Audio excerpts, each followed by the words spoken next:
He's immensely seductive. Quite sure he's right. Obsessionally neurotic. Pretty dangerous, in fact. Let us never tolerate outrageous conspiracy theories. Do you mean you doubt your powers to convince him? Say it! Say it! All right, I'll say it. Worse than that. What I'm afraid of is his power to convince me. We're talking about putting a manifestly irresponsible man on national television. Sweetheart, be reasonable. What? This is the end game.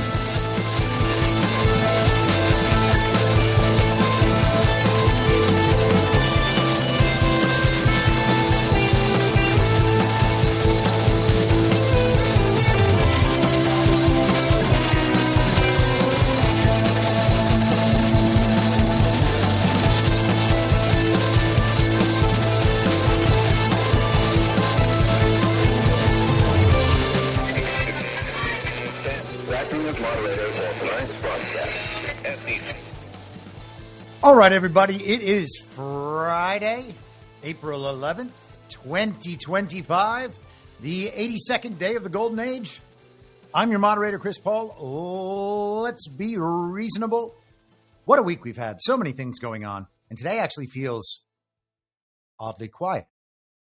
I know with the television news cycle and with people's constant focus on the news, it can feel like a zillion things are going on. But today's one of those days where it does not feel like a zillion things are going on. We are going to talk about immigration. We're going to talk about identification. We're going to talk about our rigged and stolen elections. We're going to talk about China. And who knows, we might even talk about Mike Johnson's big, beautiful package and how there's not going to be enough money in the future for the science.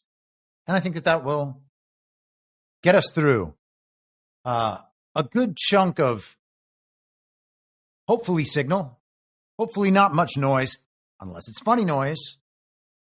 Funny noise is always well worth it. We have to make room for the funny noise, and we have to allow for the funny noise. We cannot just be serious all the time. But let's be serious for a while and see how it goes. Maybe we'll laugh. We'll probably laugh. This is the Washington Post from just yesterday. Judge allows requirement that everyone in the U.S. illegally must register to move forward. And I always think that these articles are funny. For the same reason that I used to think illegal aliens getting voter IDs, or not voter IDs, sorry, driver's licenses was funny. And I remember when that was a thing. I feel like that was, 15 years plus at this point, maybe 20 years ago.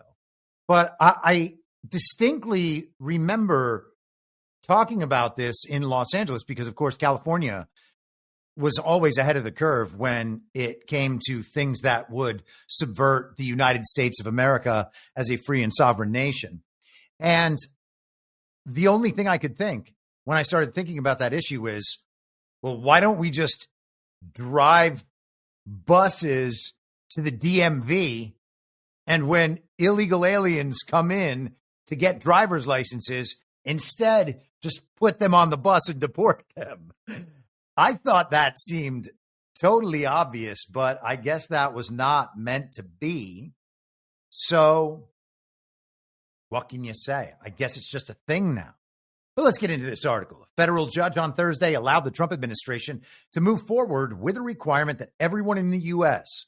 illegally must register with the federal government and carry documentation in a move that could have far-reaching repercussions for immigrants across the country. Judge Trevor Neal McFadden, a Trump appointee, sided with the administration, which had argued that officials were simply enforcing a requirement that already existed for everyone who is in the country but isn't an American.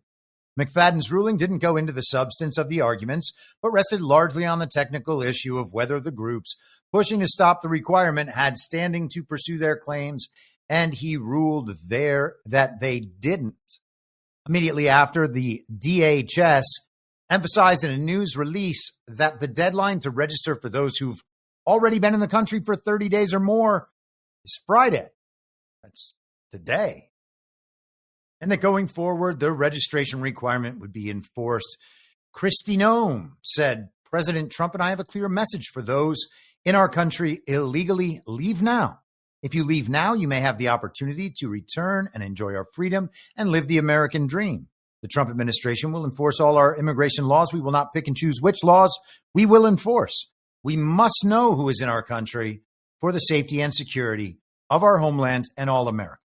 Okay, so I want to hit just a few segments of this. So we're going to skip ahead. One of the groups that sued the National Immigration Law Center called the Thursday ruling disappointing. This disappointing ruling unfortunately means that, for now, Trump's scheme to force people into an impossible choice moves forward. As we weigh next steps in our case, we urge affected community members to consult with an immigration attorney to better understand the consequences of registering or not. This is the deputy legal director at the National Immigration Law Center. So what is the impossible choice? Register with the government and let them know where you are, or leave? I don't get it. I really don't get it. The National Immigration Law Center is clearly just trying to keep people here who should be deported. It seems like a blatant admission of that. Homeland Security officials announced February 25th that it was mandating all people in the United States illegally register with the federal government. It wouldn't make sense for them to illegally register, although they're probably going to do that. And said those who didn't self-report could face fines or prosecution. Failure to register is considered a crime, and the people will be required to carry registration documents with them or risk prison time. Registration will be mandatory for everyone 14 and older without legal status. And skipping down once again, federal immigration law has long required that people who aren't American citizens and live in the U.S., including those here illegally, register with the government. Those laws can be traced back to the Alien Registration Act of 1940, which came amid growing fears of immigrants and political subversives in the days of World War II. The current requirements stem from the Immigration and Nationality Act of 1952, but the requirement that people illegally in the U.S. register has been enforced only in rare circumstances. In fact, advocates opposing the government say it hasn't been universally used since it was first introduced in the mid-1940s. So on all sides, it's admitted and understood that these laws have been on the books. Donald Trump is president of the United States, and everyone who works for him who's required to give an oath, the oath they give is to uphold the laws of the United States of America.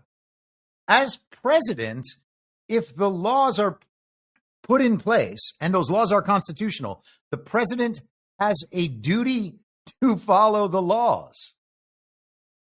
That's kind of just how the system works.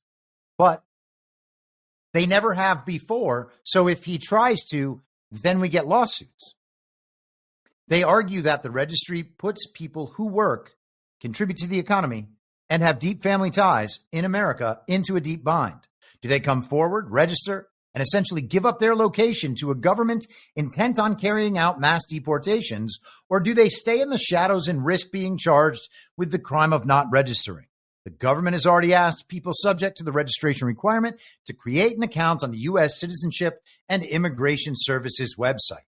And from the Trump cabinet meeting press conference TV episode yesterday, they were actually talking about, sorry, let me pull that back up just for 1 second here. The CBP1 app that we heard about, that was what was facilitating the entry in the global slave trade for all of these millions of illegal aliens who came in during the fake and illegitimate Biden administration, or so we are told. This app is now going to be used to make their exit, to facilitate their exit more efficiently. Interesting how these things turn back around. It really is. So they're going to have to register. We're going to have to know how many illegal aliens are here. Them registering would be a good way to know once and for all. I mean, not that we're going to get an accurate registry. I'm just saying theoretically, in a perfect world, them being forced to register or getting deported, if they were registered, and if companies had to, for instance, check immigration status and documentation in order to have these workers, then we would know how many are here. And I have strong doubts that it's only 11 million. And sometimes we hear figures up to 30 million, but it could be a lot more than that. And of course, Brian and I actually on Badlands Daily this morning had a bit of this discussion, but we're finding out through this Doge process that there are potentially a lot of fake people in the country that are parts. They exist as data entries in the Social Security Administration or voter registries or whatever other database we have. There are just made up people who haven't been born yet. That's a real interesting one. People who are 150 years old. We've seen it run the gamut. And so, of course, it would be no surprise if our ridiculous population number of, now they say 340 million people, had millions or tens of millions of non-existent people on it. I think there's also probably tens of millions of illegal aliens on there, or people who should not be here legally, especially once birthright citizenship goes away. And I always marvel at the idea that we could have 250 million people here in the 90s and have decreasing birth rates over these last few decades. People waiting longer to have children, fewer people having children, people having fewer children, and still end up with a population that over 30 years has increased by 40% almost. Seems crazy to me. Seems impossible to me. It's like there's something else going on here. Let's continue. What else do we need ID for? Well, let's get the news on yesterday's passage of the SAVE Act out of the fake and illegitimate House of Representatives. And we're going to get the news from Mark Elias's own Democracy Docket. Mark Elias, the election lawfare attorney of the uniparty left. And maybe one day we'll find out that there are election lawfare attorneys on the uniparty right playing the Washington Generals to the Mark Elias Harlem Globetrotters.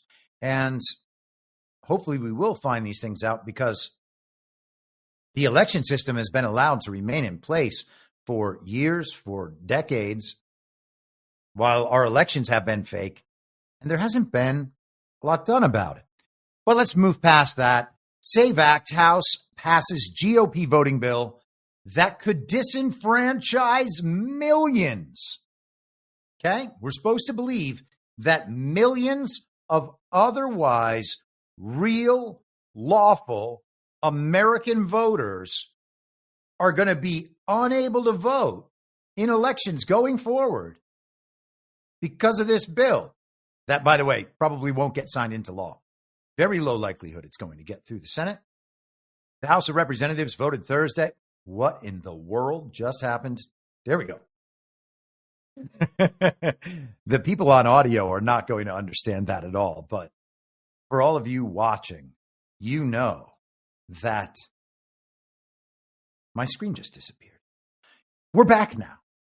The U.S. House of Representatives voted Thursday to pass the Safeguard American Voter Eligibility Act, major voter suppression measure that, if it became law, could disenfranchise millions of eligible voters and badly undermine U.S. democracy. Once again, our democracy is at stake. The SAVE Act would make it more difficult for active voters to continue participating in elections. And they want to be sure you know that it's both sides of the uniparty. Republicans and Democrats alike are both going to be affected by this.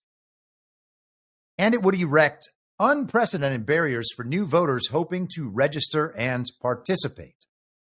Okay, so the barriers are unprecedented, but are they insurmountable, or are they just reasonable barriers? And are they actually barriers in the future?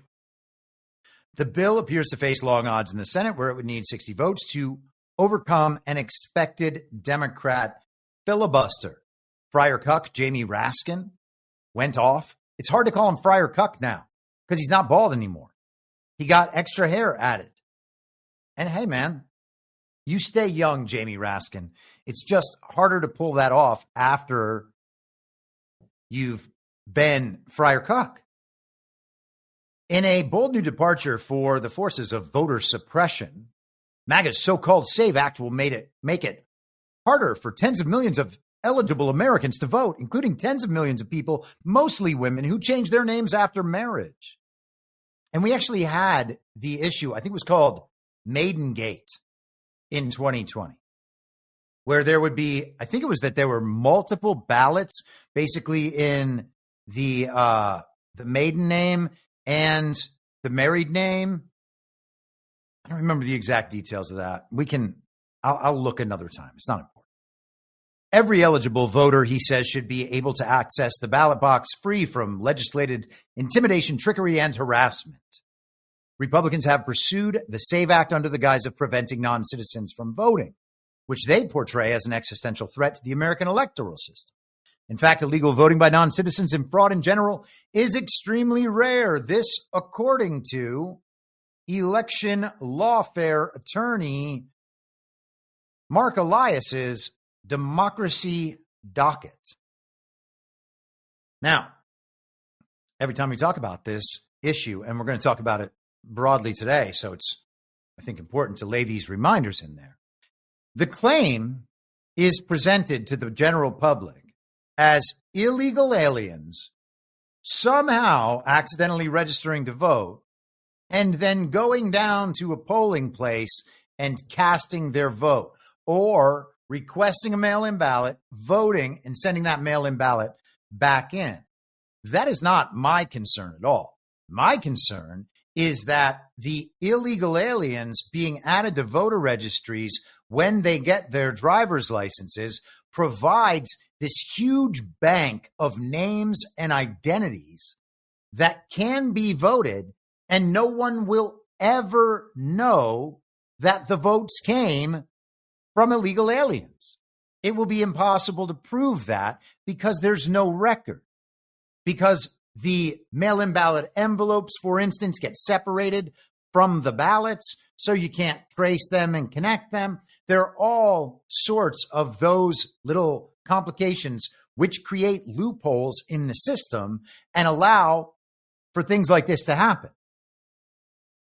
So what I suspect is happening, as I've said too many times to count, is that someone else is preparing ballots for these names to the extent they need those ballots to be able to substantiate the reported outcomes and results if they're ever checked. And that can be done without the participation of the illegal alien at all. So it's not the claim that illegal aliens are voting. It's the claim that illegal aliens are definitely registered to vote, and votes can, and most definitely are, cast in their names. So the idea is preventing that. One day, in person, hand marked, hand counted, paper ballots. And we're going to talk a lot about the ID thing. The ID thing is a tough one, but maybe it's the only way. And of course, they want to let you know at the ACLU that there's no way that this could be about elections. What they want to do is pick and choose their voters. They want to make sure that brown people and black people and old people and rural people, whatever, are not allowed to vote anymore, because that is said to help Republicans somehow. And as long as we cling to the uniparty right and left Democrat and Republican paradigm, they get to portray this as somehow a thing that those nasty Republicans are doing to always win elections over Democrats, which allows them to skirt the recognition that the American people actually want these things. Among its changes, the bill would require everyone registering to vote or updating their registration information to present documentary proof of citizenship in person. Recent studies have shown that millions of eligible voters lack easy access to documents that prove their citizenship, like a passport, birth certificate, or naturalization papers. As many as 21.3 million U.S. citizens, more than 9% of voters, quote unquote. And what they're saying there is more than 9% of the people registered to vote, which is not actually the number of voters. It's so crazy. It really is so crazy. And I don't mean to go off on another tangent. But if in 2016, we have about 131 million voters, supposedly, in terms of the total votes cast in the 2020 general election, as reported. And then in 2020, we have 158 million. It goes up by 27 million in one cycle. Give me a break. So 131 million voters. Why aren't they just using those numbers? It would make it sound like them. But let's continue. The law would disproportionately affect voters of color, women with the last name, rural voters with disabilities. They can't access the systems that would get these IDs. In addition to the citizenship requirement, the SAVE Act threatens election workers with up to 5 years in prison or civil lawsuits if they register someone without the correct documents, even if that person is a citizen. Oh, no. That sounds like actual election integrity and accountability on the back end. And the bill aims to restrict mail voting by barring states from counting mail ballots that arrive after Election Day, as many states do. And so this bill, this SAVE Act, is being referred to as codifying Donald Trump's election integrity order. We read last week in that lawsuit from the attorneys general at, who are communists in the commie states, or at least the more obviously commie states. They were contesting Trump's executive order. And some of the grounds on which they were contesting the order are at least worthwhile arguments, like, does the president have power to do this? The elections are supposed to be run by the states. And that would be great if the elections were solely run by the states, but there have already been these federal problems introduced into the state systems, and the states act in correspondence with those federal demands. They just don't want to act in correspondence with Trump's federal demands. Go ahead and knock down the whole federal government influence into elections. Sounds good. So let's move on from this. Let's just go quickly to USA Today and their coverage of this yesterday. I got to find this paragraph. Sometimes the highlights work. Sometimes the highlights don't work.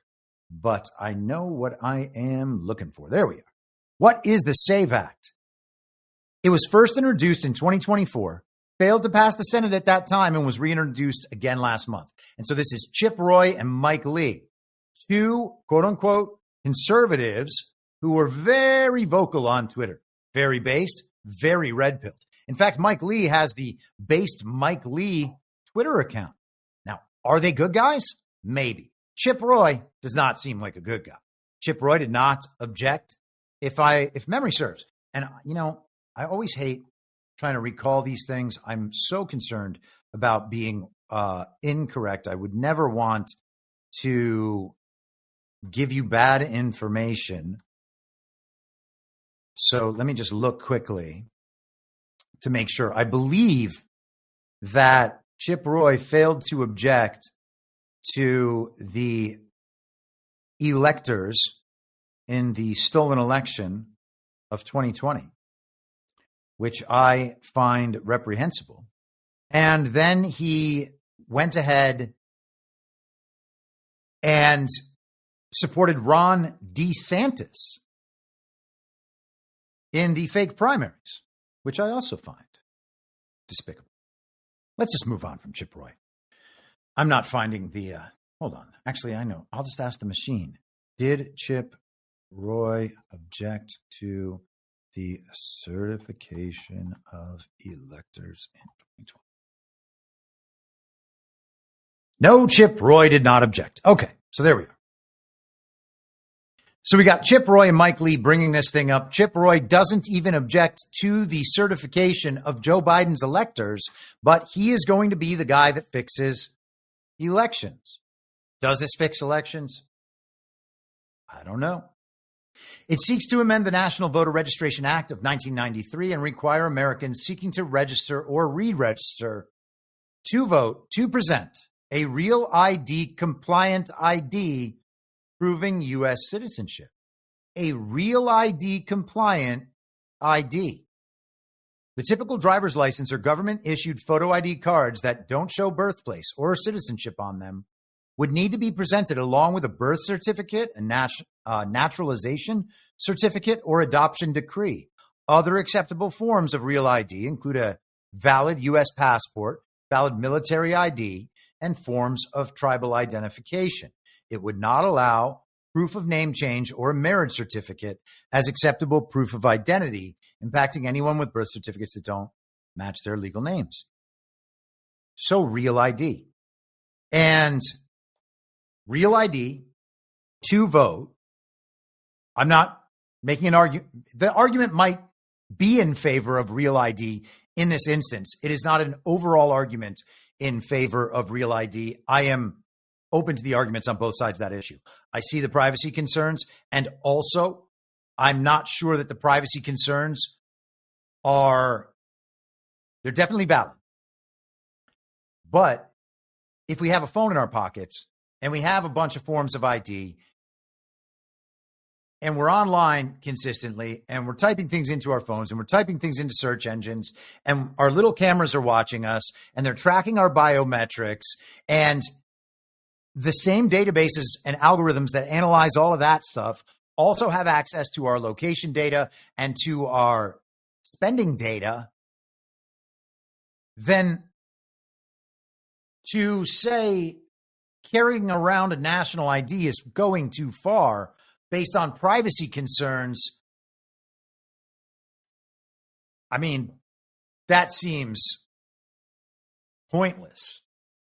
And I don't mean to sound defeatist on it. And again, I'm open to the argument, but we've already given it all away. And we give it away continually. And it's bad that the government tracks that stuff. Maybe there's some way that we can secure our data better in the future. That would be by eliminating the middlemen that are able to compile all this data and then feed it through algorithms and access all that data. And hopefully we'll be in a more secure situation as things decentralize and fragment.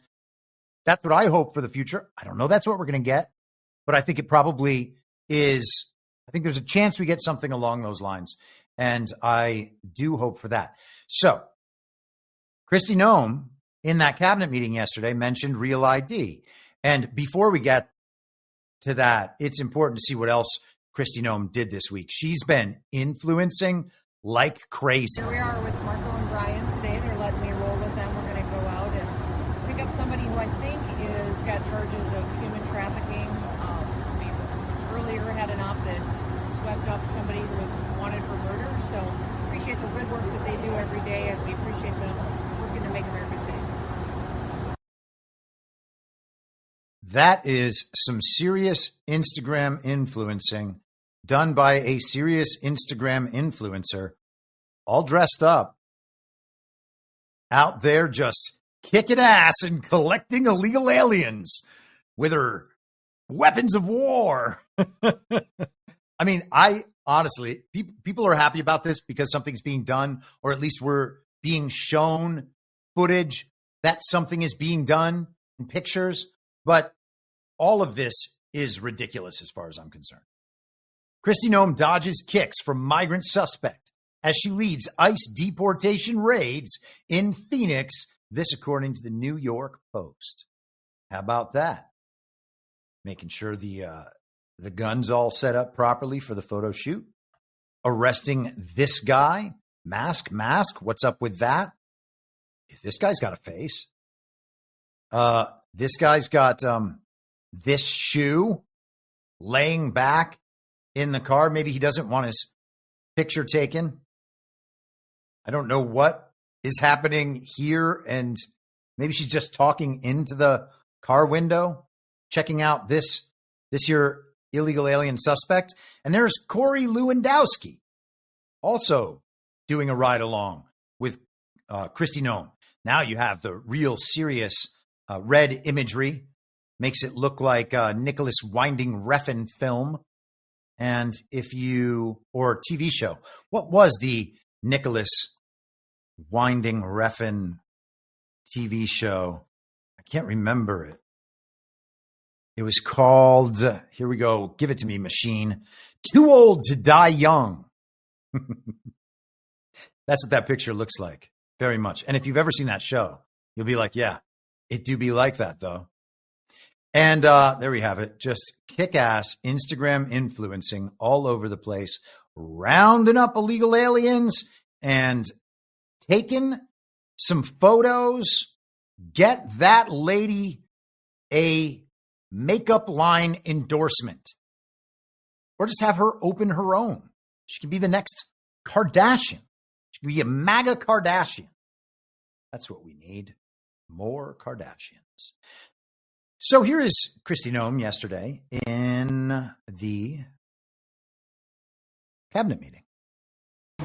I think American people need to know that Real ID will be required to travel on May 7th. So those governors have been notified to communicate that at home. We don't want anybody to get delayed and not be able to travel when they get to an airport. And this will also help us bring integrity back to all of our IDs and how they're used for issuing driver's licenses. And governors know how I feel about making sure their driver's licensing system has integrity, because a lot of people use their driver's license to vote. And the backbone of our country and the foundation is election integrity. So we're giving all those directions to our governors and communicating that so they can lead on it as well. And we're going to work with people so that if they go. So we're going to have Real ID, and you're going to need Real ID to fly in 4 weeks. Do you have a Real ID? A lot of people do. I think I do, actually. But now it's going to be a requirement to be able to board planes. And maybe you can take a passport or take a TSA pre-check card or something like that. I'm not sure how that works.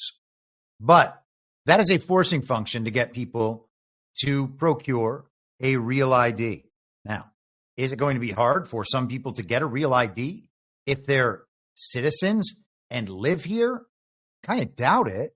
I mean, maybe it's inconvenient to have to go down to the DMV. Nobody wants to go to the DMV. I'm not even sure if you have to handle that stuff. I guess you have to handle the ID part of it in person, but maybe they've streamlined the process since last I did it. But that's a forcing function. Everybody's going to have one, or you're not going to be able to travel by May 7th of this year. So 4 weeks from now. Now, they've had these deadlines in the past. And the Real ID thing, I started looking into it yesterday after hearing this announcement, because I know that there's been considerable pushback over the years to the Real ID program. And so it comes from all sides.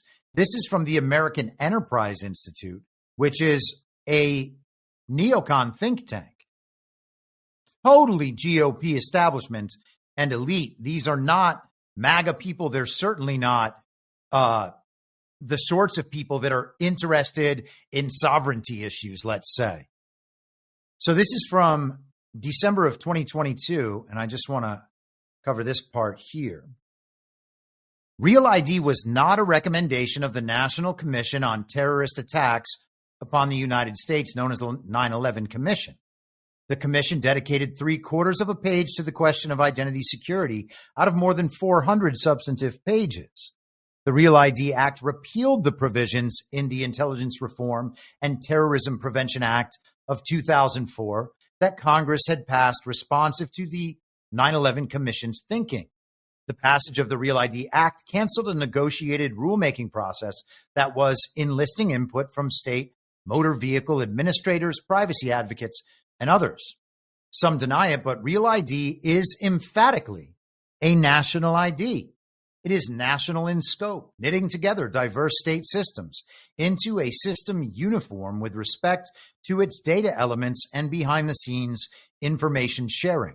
It is used for identification, and it is practically required as driving legally is conditioned on having a state-issued document. Yes, some states make it more or less easy to carry a non-federal ID or license consistent with the statute, but the statute aims to get the bulk of Americans into the system and requires sharing all drivers' data. Then there is the question of whether you need a Real ID to fly. The terms of the law are clear that the federal government may not accept licenses from states not complying with Real ID beginning 3 years after the enactment of the statute. But the statute also allows the DHS to delay implementation in the face of adequate justification. And Kristi Noem, DHS, doesn't sound like they're working in that direction, but who knows?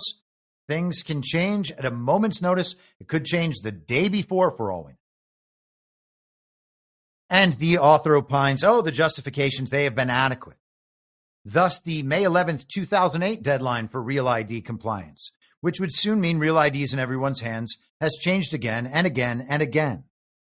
He's talking about a book he wrote. The story I told in a piece he wrote in 2014 was reiterated. The last iteration of the Real ID implementation is the new deadline change announced by DHS on December 5th, 2022.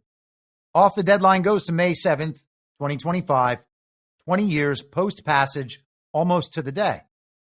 And so that's what's coming up in 4 weeks. DHS has futzed relentlessly with the meaning of compliance, but trying to enforce Real ID at the current low level of compliance would invite stern inquiries from Congress because it would disrupt Americans' business and vacation travel. And nobody wants that except perhaps for the obscure advocacy organization run by the fellow who wrote the Real ID statute as a congressional staffer. Now, again, that's an opinion piece, but it lays out some of the concerns about privacy and the difficulty they had in implementing it. He said, this is never going to happen. That's what the headline is. This thing keeps getting delayed. You're never going to have to worry about Real ID because it's just never going to happen. Seems like it's going to happen. This is the ACLU. So we're going from regime now neocons and the ACLU have been presented to us always as like two opposite ends of the spectrum, but they are both well within the uniparty paradigm. So they're both servants of the regime. So I don't actually understand them even as importantly different, much less at true opposite ends of the spectrum. But this is what the ACLU had to say. The Real ID Act of 2005 requires states to standardize driver's licenses across the nation into a single national identity card and database. While it is ostensibly aimed at improving driver's license security, its actual effect is to turn those same licenses into national ID cards by stipulating that state driver's licenses and state ID cards will not be accepted for federal purposes, including boarding an aircraft or entering a federal facility, unless they meet all of the law's numerous conditions. This is, it's hard not to see it as government overreach and agree with the ACLU here. If fully implemented, the law would facilitate the tracking of data on individuals and bring government into the very center of every citizen's life.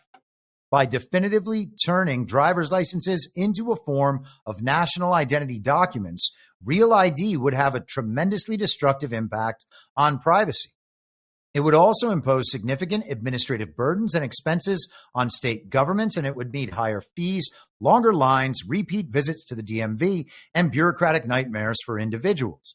Because of these problems, many states oppose the use of Real ID, and it has not gone into full effect. The ACLU has joined with these states to support the repeal of the law. So what's going to happen along those lines? It's a good question. California does the Real ID thing. Texas, I believe I saw someone commenting today in the Badlands Daily chat, does the Real ID stuff. So those are two populous states. I think Brian was saying that he has it down in Florida. So those are three very populous states.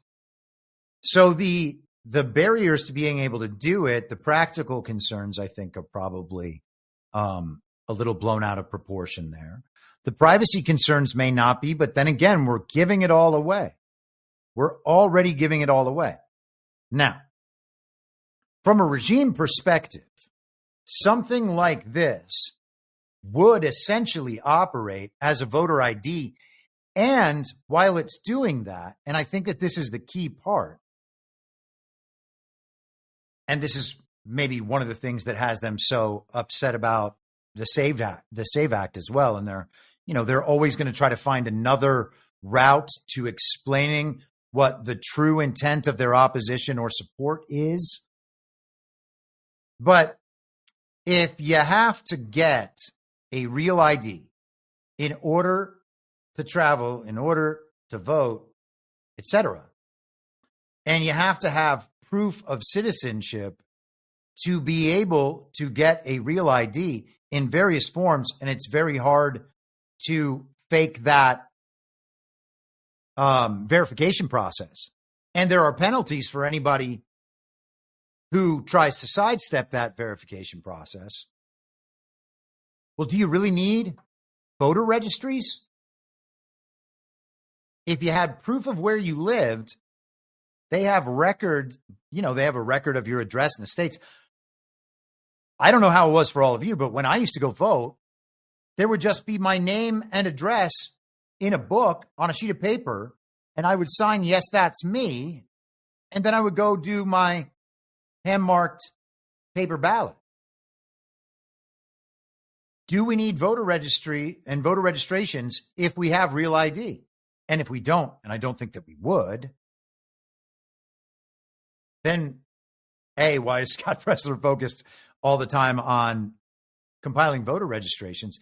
And B, that's kind of good as far as I'm concerned when it comes to elections. If we're going to have elections into the future, we need to have real elections. I don't know that we're definitely going to have elections, and maybe there are other ways that are hard for us to wrap our heads around because we've always believed that elections are our one chance to represent what we think to the government. So I don't know if we'll have elections in the future, but assuming we do, they have to be real. And voter registries, voter registration databases are bloated. Everybody knows they're bloated. They're also the raw materials for election fraud. And so if we're going to have voter registration databases at all, if people have to register to vote, then the voter registries in all the states, in my view, must be purged completely from zero, and everyone has to go register to vote again.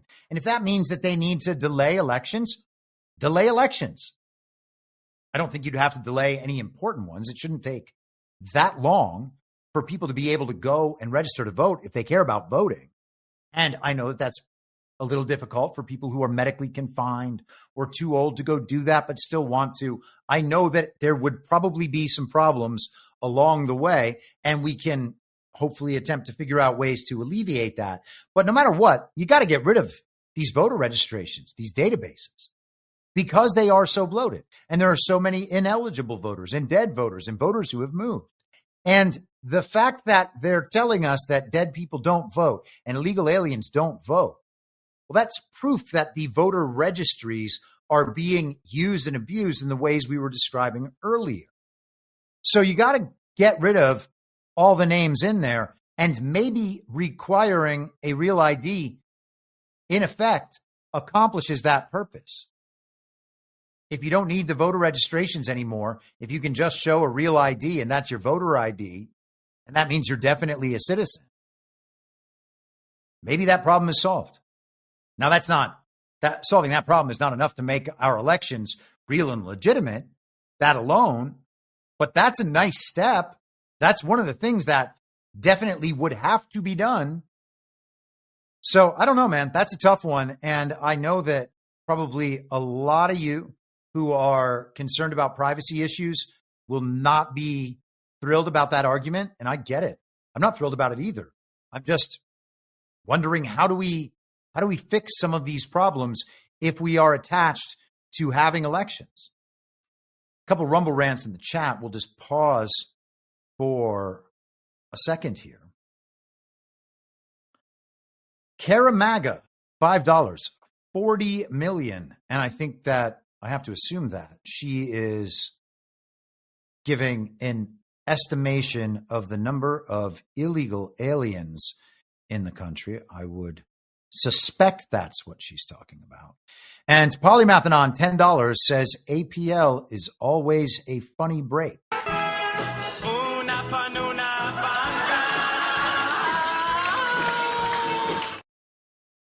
It's true. It's a real palate cleanse as we switch subjects. Also, my pal Ghost of Base Patrick Henry sent me this video from Trump in the Oval Office. I mean, as long as you're reasonable. You have to be reasonable. We have to be reasonable. Thank you very much. I don't know. He could be talking about anything. I don't know what that meeting was, but I like it. And I'm glad he highlighted that for me. Unexpected gurgle in the chat says, damn it, I just got that out of my head. Well, sorry. Or you're welcome. All right. So we talked a little bit the other day about the presidential action against Chris Krebs, wanting him to be investigated, removing his security clearances, removing the security clearances of anyone who was a colleague of Chris Krebs at Sentinel-1. And that was kind of going on just as I was starting the show on Wednesday. In addition, there were two other presidential actions taken in addition to that one that I want to discuss as part of a whole, and we'll continue talking about some of the election integrity stuff to the extent that we have any chance of gaining that somehow. Cinco64 says, if he says, I'm your moderator, then you have something. Maybe someday. That would be hilarious. I don't know if we're going to get one of those. Okay, so let's go to the New York Times. For Wednesday, Trump signs orders punishing those who opposed his 2020 election lies. Oh, we're still doing that. No evidence. Baseless claims. So as I said, Chris Krebs, but Trump also went after Miles Taylor and the law firm of Sussman Godfrey. Miles Taylor. Now, by the way, Sussman Godfrey, they mention right here, was the lawsuit representing Dominion voting systems in the Fox News and Dominion case, which I believe was a friendly lawsuit and a friendly settlement agreed to make it look like Dominion voting systems had done absolutely nothing wrong. But Fox News played a major role in the stolen election of 2020, just as Dominion did. And they both had a considerable interest in confirming through the reporting of the settlement of that case that Dominion had done nothing wrong, and therefore Joe Biden was just as real and legitimate a president as we've always been told. So the order on Taylor, the order punishing Mr. Taylor, accused him without evidence of illegally publishing classified conversations in a book he wrote after his opinion article in the Times, adding that this conduct could be properly characterized as treasonous and possibly violating the Espionage Act. Mr. Taylor said in response, "Dissent isn't unlawful. It certainly isn't treasonous. America is headed down a dark path. Never has a man so inelegantly proved another man's point." Miles Taylor is kind of a twerp. you got to love how they say without evidence. It's the same way that Trump's election lies are not founded on any evidence. There's just nothing to the claim that Joe Biden did not receive 81 million real lawful American votes. Of course he did. And if you don't believe that, you ain't black. This is the fact sheet on the Miles Taylor order. So, suspending security clearance by Miles Taylor, suspending the security clearance by individuals and entities associated with Taylor, including the University of Pennsylvania, and a review of Taylor's activities as a government employee. So very similar to the Krebs order, tailored for Taylor. I wonder if this makes Trump sad, the University of Pennsylvania thing, because he went to Wharton, that's Penn's business school. And Penn also has such a close relationship with the one and only Joe Biden.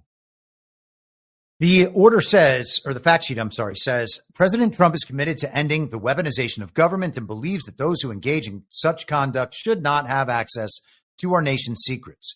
Taylor is a bad faith actor who weaponized and abused his government position, prioritizing his own ambition, personal notoriety, and monetary gain over fidelity to his constitutional oath.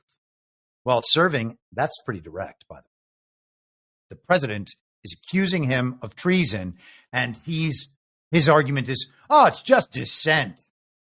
I guess we'll see. It's either dissent or it's espionage. And thank goodness they taught the country about the Espionage Act through the Jack Smith fake indictment on the Mar-a-Lago documents hoax. Continuing. While serving as an administrative staff assistant at the Department of Homeland Security, Taylor stoked dissension by manufacturing sensationalist reports on the existence of a supposed resistance within the federal government that vowed to undermine and render effective. I think that's probably render ineffective a sitting president. Now that is very interesting. And you can kind of see the shape that resistance took after the first Trump term over the past few years. Miles Taylor was part of various efforts getting quote unquote conservatives to sign on to letters in support of a third party. There was an effort to support a third party so that Donald Trump could be taken on from the right or from a more independent organization than the Republican Party was believed to be. Continuing, Taylor published a book under the pseudonym Anonymous, full of falsehoods and fabricated stories. He disclosed sensitive information obtained through unauthorized methods and betrayed the confidence of those with whom he served. Taylor relied upon various colleagues to facilitate his unethical laundering and release of sensitive government data to advance his false narratives. Now, let's have a look at some Morning Joe business, because Morning Joe did not take it very well. To then order the Justice Department to go after your political enemies. And it gets lost because people are worried about the stock market, thinking about the tariff debate that we spent the first half of the show talking about.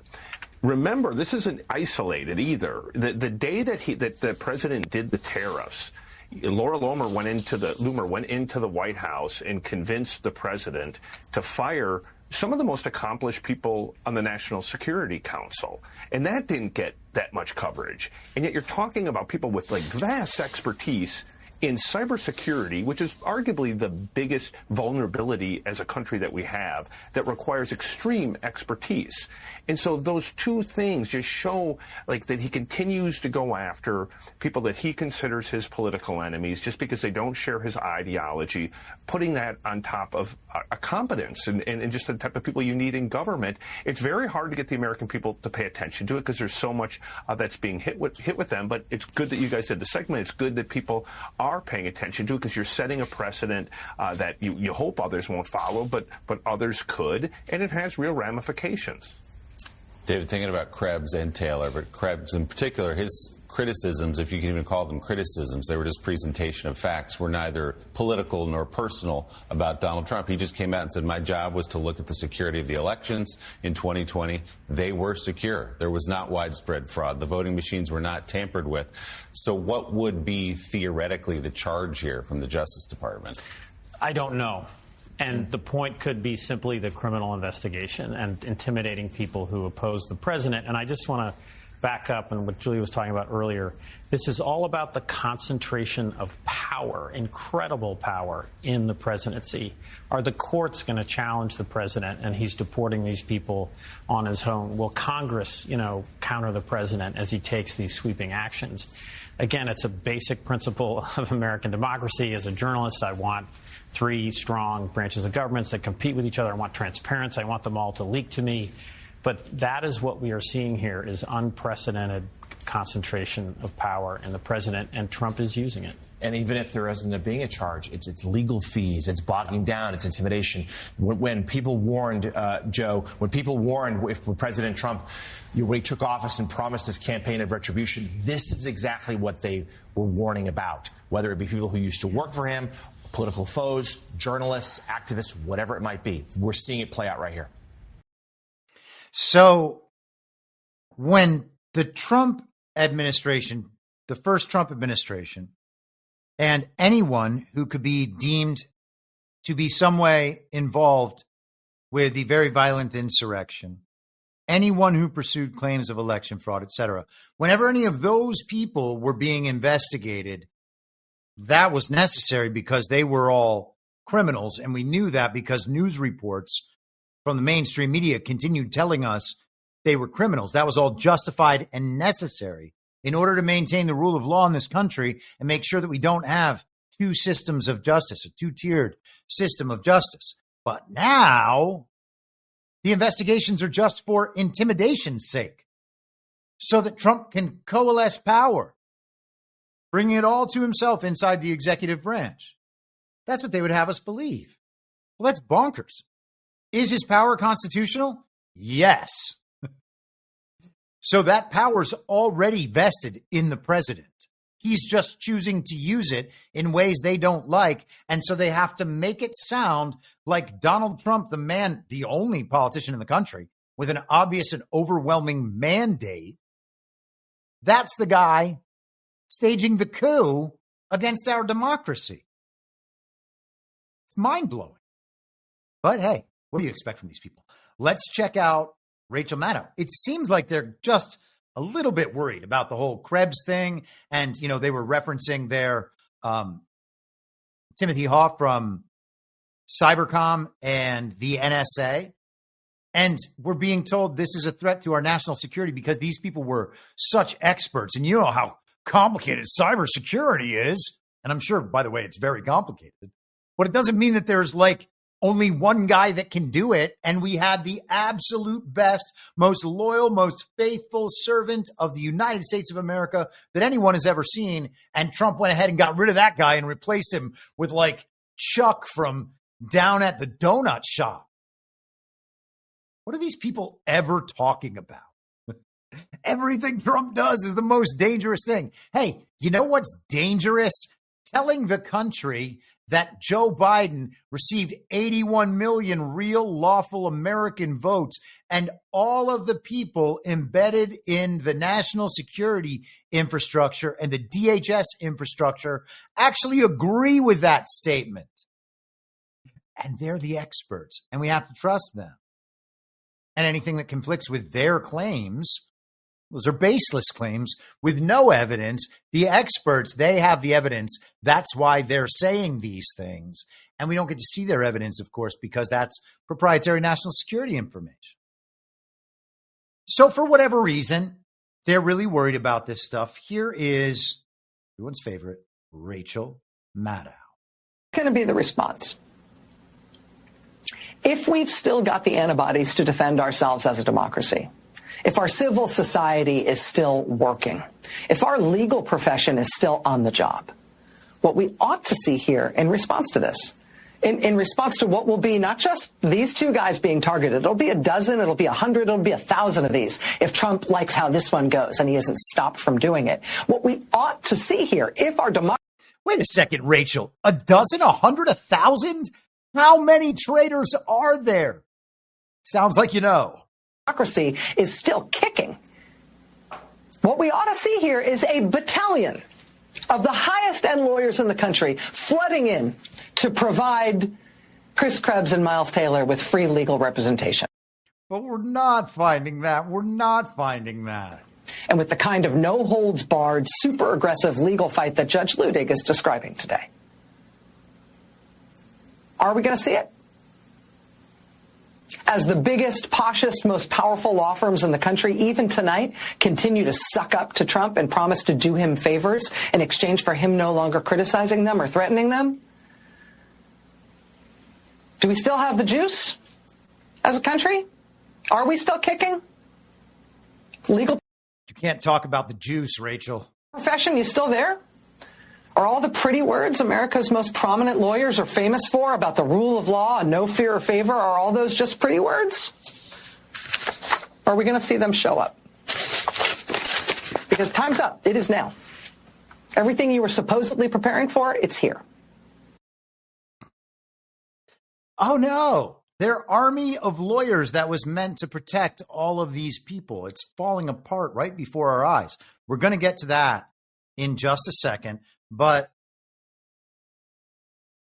rants quick. Steve Claybaugh, $10. Thanks, Chris. Thank you, Steve. Steve's always there to check to, and it's in a good way.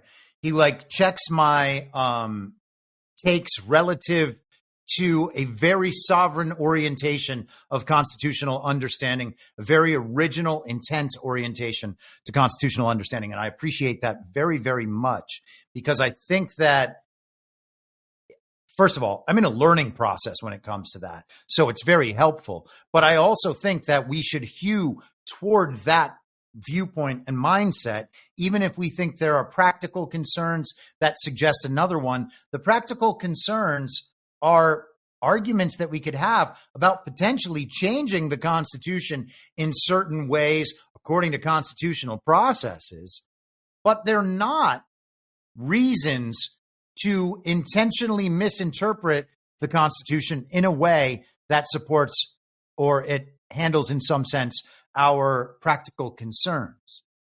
Caramaga, $5. I get it. APL.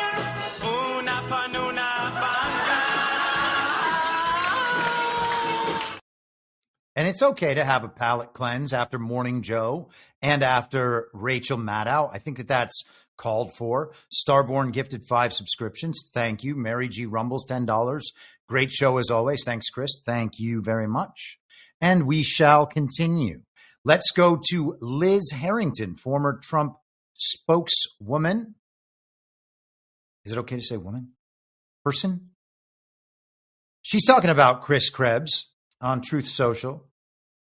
I'm a big fan of Liz Harrington. She's great. She is one of those people who has said the entire time, without fail, Donald Trump won, the 2020 election was stolen, Joe Biden is illegitimate, and I appreciate her for that. And she was also in the whole war room contingent during, I guess it would have been, 2020, 2021, and I don't know how long beyond that, but then she became President Trump's spokesperson. She said, this dude literally pretended Russia stole the 2016 election, but then said 2020 with millions of unsecure mail-in ballots with no chain of custody, unconstitutional election changes, halting the count and then extending it for days, and where entire electronic records of early votes were deleted, like in Fulton County, Georgia.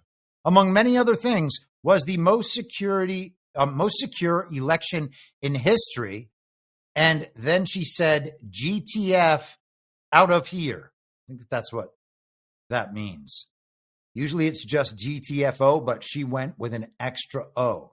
GTFO. GTFO. Here's Chris Krebs. 2016 is what I've described at times as kind of the Sputnik moment for cybersecurity and foreign interference in the U.S. So nothing was particularly interesting or innovative or novel about what they did from a cyber perspective or really a disinfo perspective. But it was the first time that cyber, disinfo, hacking leaks intersected domestically with democracy. When Sputnik was launched into low Earth orbit, the reason that it resonated, at least with the national security complex, but also the American people, was not so much that we got beat to space by the Russians. I don't think that was it. It was the fact of how they did it and how they got it there. I mean, what is a rocket that sends a satellite to space? It is an intercontinental ballistic missile. And so the geographic isolation of the Atlantic, Pacific, and the polar ice caps was immediately overcome. And so at that point, it was like, oh boy, they can reach out and touch us really quickly. Same thing with 2016. Oh boy, they can reach out and touch our democracy and potentially, influence the way that we work as a government. Wow. They're going to touch us. That actually makes me think of MacGruber. And I just have to, if you have not seen MacGruber, I would recommend that you absolutely do yourselves a favor, as long as you are not easily offended by crass, lowbrow humor, and you want to watch what might be the funniest movie of all time. Watch MacGruber. It's fantastic. Sooner or later, I'll choose it for Story Hour just to have some fun. But it is an absolutely wonderful film.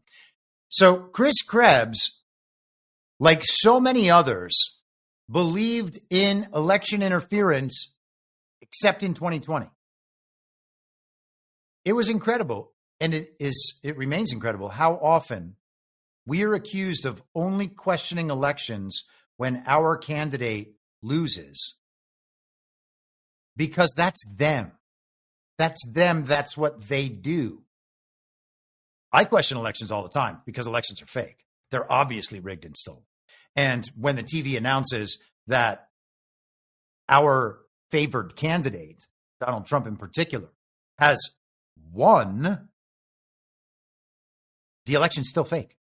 Trump has an obvious and overwhelming mandate. And we have more indirect proof of that this week, by the way, that people have stayed with him and behind him through the ups and downs of the market, no matter how extreme the media campaign has been anti-Trump. His base has stayed, and it has grown over this week. And when Trump says something like, it'll be a good time to buy, and the market skyrockets, that's probably an indication that people listen to Donald Trump and take him seriously, not the other side, who is totally selling out the very last shreds of their credibility.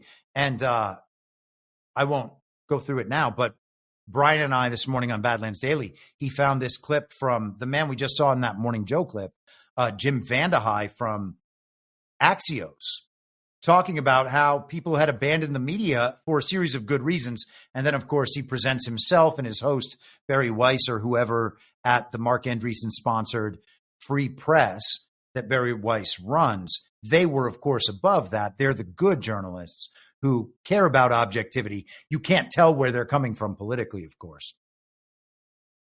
Totally believable. But let's continue. So we mentioned Sussman Godfrey. This is the law firm that represented Dominion in Fox versus Dominion. Security clearances immediately suspended. Federal government's halting all material and services to Sussman. Refrain from hiring Sussman employees unless specifically authorized. No taxpayer dollars going to contractors. And all of the practices will be reviewed under Title VII to ensure compliance with civil rights laws against racial bias. And so that is very similar to all of the law firms that Trump has gone after so far and all the deals that he's made with law firms. They always address merit-based hiring practices, non-discriminatory hiring practices. And I think that that's probably a powerful angle, as I've said before, to take against these firms, because that's outside of any of these evidence-based claims. virtually everybody understands that race-based and sex-based, identity-based hiring practices, discriminatory hiring practices, they have to be if they're identity-based, have been a regular occurrence. Those are the sorts of things we don't even need more evidence of at this point. So that stuff's the unassailable part of these orders. President Trump believes that lawyers and law firms that engage in conduct detrimental to critical American interests should not be subsidized by American taxpayers or have access to our national secrets. Sussman spearheads efforts to weaponize the American legal system and degrade the quality of American elections. Sussman funds groups that engage in dangerous efforts to undermine the effectiveness of the U.S. military through the injection of political and radical ideology, and it supports efforts to discriminate on the basis of race. Sussman has been accused of engaging in unlawful discrimination, including on the basis of race. Sussman administers a program where it offers financial awards and employment opportunities only to students of color. And so that couldn't be any clearer. Now, that's become one of those things that by and large was accepted by society, at least for a while, if not still. But it's still discrimination. And formalized discrimination should not be a thing in our government. That is what we have been told. Or, well, it shouldn't be a thing in our government, that's for sure. And it shouldn't be a thing for government contractors.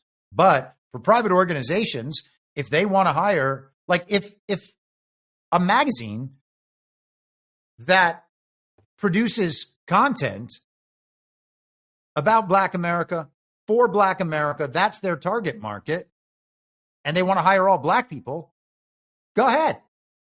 They just shouldn't get public money to sponsor those activities. And the same thing applies for law firms and whatever else, as far as I'm concerned. Let us continue. Trump today put out 2 very long posts on Truth Social. In fact, each post needed 2 posts.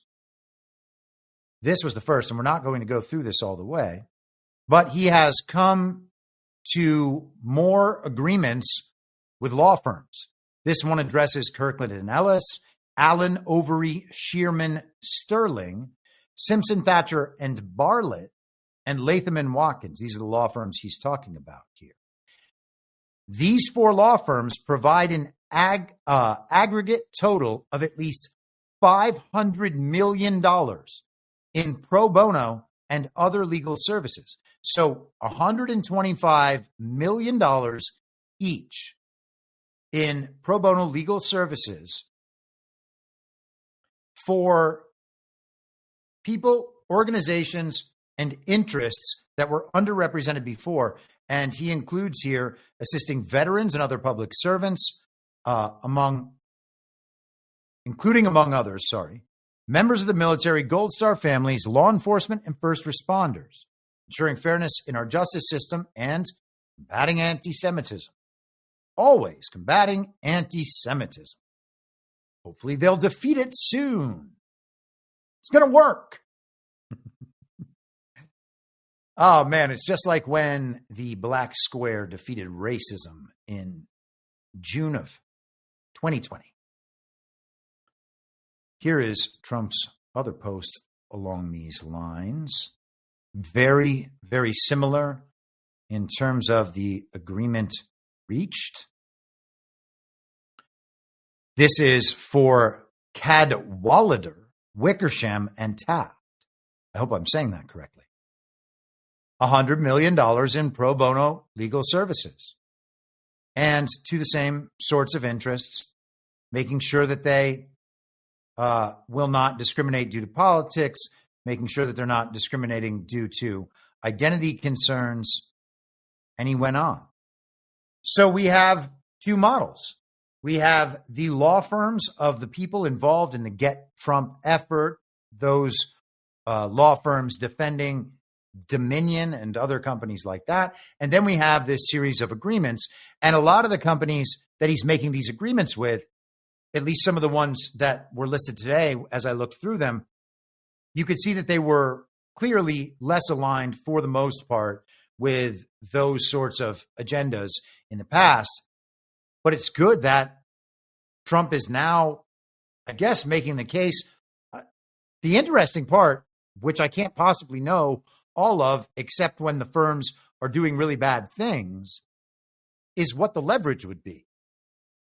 Maybe it's just that they've served certain interests in the past, and he's convinced them that it's in their interest to even these things out.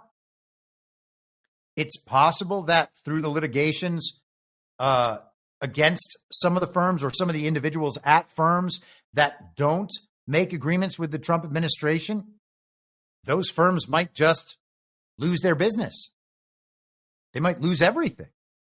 If they're involved, if they were involved, and I think we have good reason to believe that they were, in the usurpation of the government and the overthrow of the government, the subversion of the United States of America, then who's going to shed a tear if they go out of business? And in that case, these firms that agree to work on behalf of the administration, which, if they're pursuing legitimate instances of treason, they'd be working on behalf of the country. So if this is the attorney army out there in public, these law firms that are going to accomplish these tasks, maybe have in the past, and we haven't found out about them yet, more power to him. And every time he makes these announcements, it seems like they are timed specifically to deal with other elements of the news cycle.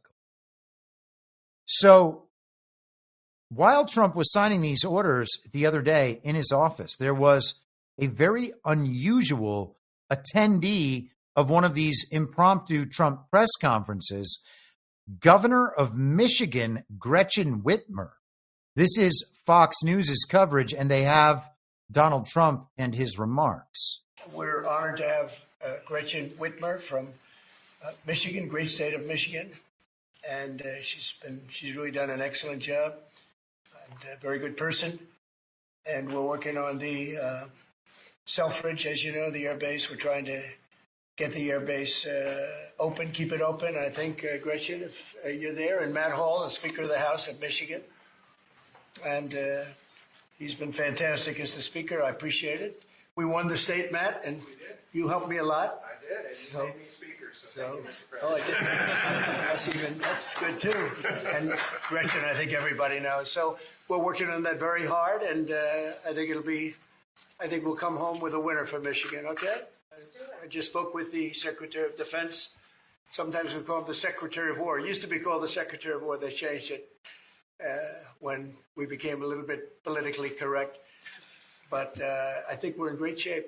We're going to be in great shape. So thank you very much for being here. Thank you very much, Matt. Congratulations. Great. Okay, so Gretchen Whitmer was in the Oval Office while Donald Trump is going after Dominion and Chris Krebs. Gretchen Whitmer oversaw one of the main hubs of election theft in 2020. So it's odd that she's there. Whitmer was there for, where is it? Here it is. Here's the statement from her office, because of course people got upset that she was there while Trump was signing these things. And there's like a picture of her looking very sad. Actually, hold for processing. Let me see if I can find this. It's kind of funny. Here it is.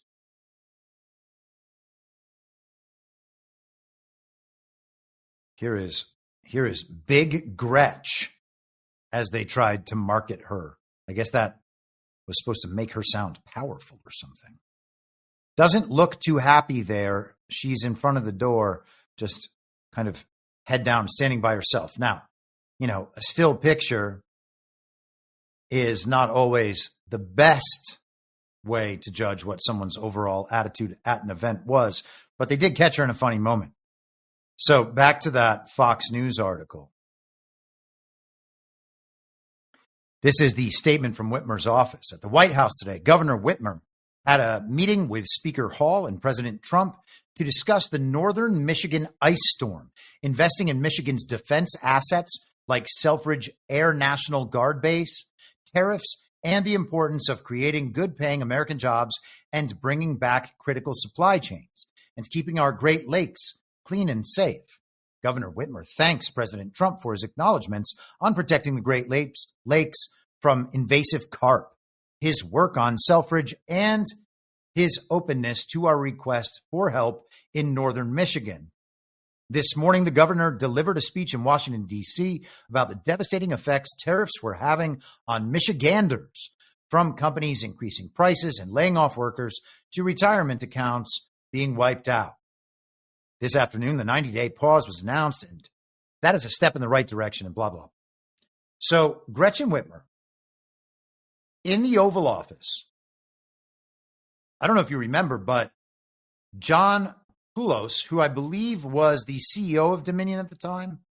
Let me just check with the machine. What was John Poulos' role with Dominion in 2020? Yes, he's the CEO. And so he did a hearing in Michigan, if I'm not mistaken. And I would suggest, his most notable action was testifying before the Michigan Senate Oversight Committee on December 15th, 2020, where he, quote unquote, according to the machine, refuted false claims about the elections and Dominion voting systems. We shall see. We shall see. I'm not sure they were false claims, and John Poulos might have a bad time. But so that was in Michigan. Michigan was where Wayne County was a mess. I think that was the site of the pizza boxes up. It was also the place where I think it was the Wayne County supervisors were going to refuse to certify the election. And then they received an enormous number of threats, and Trump kind of made deals with them. We covered this on Hindsight 2020 last year as we were going back through some of that. It's interesting stuff to go back and take a look at. But Gretchen Whitmer in there while Trump is going after Dominion and Chris Krebs for election-related activity and Sussman and Godfrey for election-related activity, not Dominion directly, I should say. That's awfully interesting timing. And there's this. This was yesterday in a Senate, in a Senate hearing. This is Joe Kent in an exchange with supposed senator from Arizona, Mark Kelly. Was intentionally organized or directed? Still under investigation. We're looking into whether elements of the government could have enhanced the criminal acuity of some of the rioters that day. So you've said on Twitter that the FBI and the intelligence community were involved in planning and directing the riot. Is that correct? Sounds like something I said, yeah. And what evidence do you have for that claim? So we've already identified that there were multiple confidential human informants ran by the FBI and other law enforcement agencies that were present in the crowd that day, directing, removing barriers, those types of things. This has been investigated widely. We're continuing to look into it. The intelligence, I would say the FBI and other elements of the law enforcement apparatus attempted to suppress the fact that there was undercover confidential human informants that were part of these different groups. We also had intelligence leading up to January 6th that there was going to be violence that day. So that speaks to some degree of intelligence infiltration into some of these groups. Who within the FBI? We're looking into that right now. Which departments of the FBI?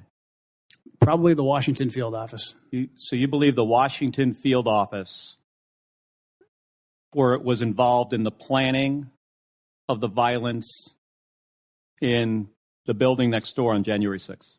It's being looked into. I mean, look, we had... And who is looking into it?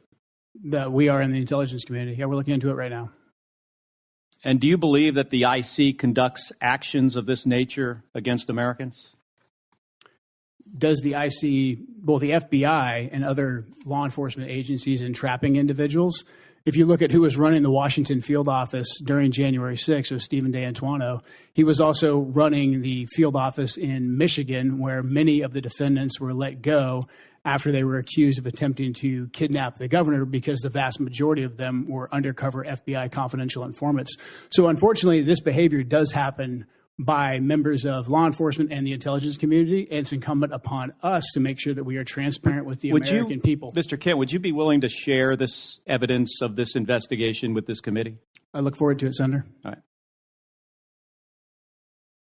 So that is rather powerful stuff to be said in that sort of setting. And we can hope that that stuff goes widely. I think that we're in a massive disclosure stage right now. I talked about this a little bit on Badlands Daily this morning. You know, I've said over and over again that I think that we're kind of going to see a phase shift when we have the military parade, as we talked about on Monday, for Trump's birthday celebration, which just so happens to coincide with Flag Day and the formation of the Continental Army in 1775, the beginning of America's 250th birthday party that Trump has announced for years. It's being kind of reframed as his birthday party to make it sound like it's all egocentric and the rest of it. But I would expect, like I've thought for a while, you guys have heard me say on the show before, that I thought this period was going to run until the end of May or the middle of June. And so I think that these 2 months, we are seeing this just nonstop disclosure and exposure phase where the changeover is really happening. Now, part of that changeover is scripted with the Great Reset, and that's what we talk about quite often, hijacking the Great Reset by dominating narratives and shifting public sentiment in certain directions so that people will understand things in a certain way, move in a certain way, and through the beliefs, the actions spawned on the basis of those beliefs, create the country in a way that mirrors and reflects American values rather than the technocratic system of control offered by the Great Resetters. It seems like we are getting well on down these roads. And mentioning Stephen D'Antuono coming from the Detroit field office to the Washington, D.C. field office, and then being involved in the very violent insurrection, after being the coordinator of the FBI agents and informants who plotted the so-called Gretchen Whitmer kidnapping attempt, cutting pretty close to the marrow at this point. And I think that that's awfully exciting stuff. IHNTWBD56 in the chat, $5. Chris, love your live show. Blessings always. Nana Girl. Org Nana Girl? Well, Nana Girl, thank you. Let us continue. So, the Sussman and Godfrey issue. Let's just go through the background section of Trump's order, addressing risks from Sussman Godfrey. Lawyers and law firms that engage in activities detrimental to critical American interests should not have access to our nation's secrets, nor should their conduct be subsidized by federal taxpayer funds or contracts. And again, very standard, the military stuff. We went through some of this. Students of color. This is coming into play right now. At the same time, we have this, if it pulls up. Here we are. This is CNBC, but reprinting a Reuters article. This is from Wednesday. Delaware judge rules Newsmax coverage of Dominion voting systems was false and defamatory. So this happens the same day that the Trump Sussman Godfrey order drops, when Gretchen Whitmer is in the room. Is all of this, is the convergence of these timelines a coincidence? You're going to have to answer that for yourself based on your worldview broadly, your view of this situation that we've been witnessing over the past few years, how you think that has evolved. But it seems kind of planned out. It seems kind of scripted. It seems kind of structured. Now, I have no doubts about Trump's intentions, but we know that the enemy scripts and structures their plans. And we know that there are a number of those plans based on different factions, intentions. And we know that there are responses planned as well. And so this all seems to be forward movement from our side, which is awesome. But it's always important to understand that the acknowledgement of a pattern, the ability to match aspects of a pattern, is not then suggestive that the pattern means everything is good. And I think that that's something that the truth community continually runs themselves into walls over. Like, we don't have to assume that because we can detect a pattern, that means that everything is going perfectly according to the plans of our side. Now, I have no question that our side is doing really well, and I think that we're going to be entirely successful. I'm as optimistic as I've ever been about that top line stuff. But in terms of people understanding it and our ability to move forward as the people who operate a government of, by, and for the people, that's got to be pushed forward as well. And that can only be pushed forward through people's growing understanding of what's happening. Some of that requires some open-mindedness and looking at these issues in multiple ways. And it's weird that an attempt to do that is so often construed as dooming, or now I'm accused of not cheerleading hard enough. Newsmax Media published defamatory and false statements accusing Dominion voting systems of rigging the 2020 election, a Delaware judge ruled Wednesday. Though a jury must still decide whether the conservative news outlet is on the hook for damages. The ruling by Delaware Superior Court Judge Eric Davis is a partial victory for Dominion in its $1.6 billion lawsuit, but leaves Newsmax with other possible legal defenses at a trial scheduled to begin on April 28th in Wilmington. A Dominion representative said in a statement that the company was gratified by the court's thorough ruling. Oh, yeah, it must be totally thorough.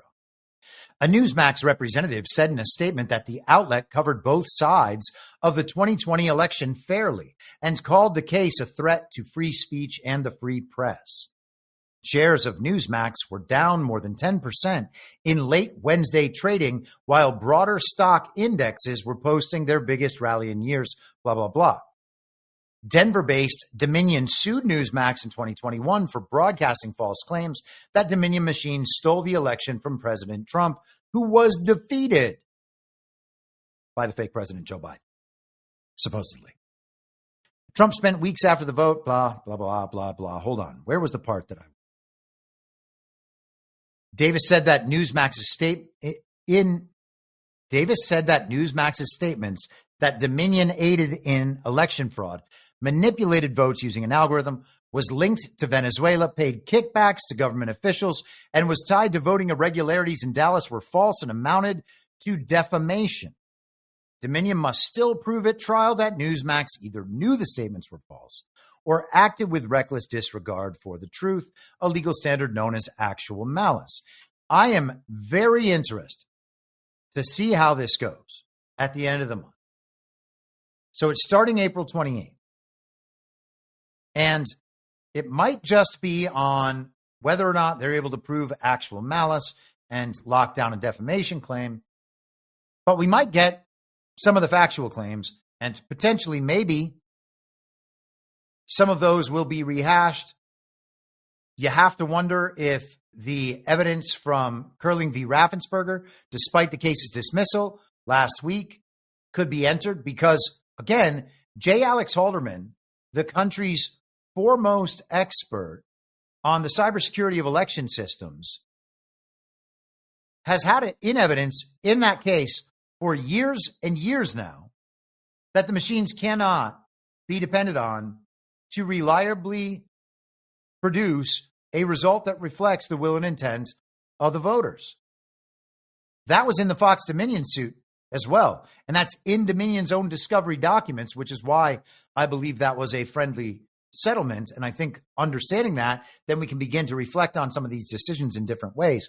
But we shall see. Newsmax, started by Chris Ruddy. Chris Ruddy is a friend of Donald Trump. Is there some connection, some role there? We'll find out. I think that we're in the finding out phase. Finally, a lot of these things that we've speculated about over the course of years, maybe we're gonna kinda get some answers on this at some point. We can hope so, at least. Continuing. And in terms of the exposure and disclosure phase, this is Tulsi Gabbard yesterday. We have the best of the best going after this, election integrity being one of them.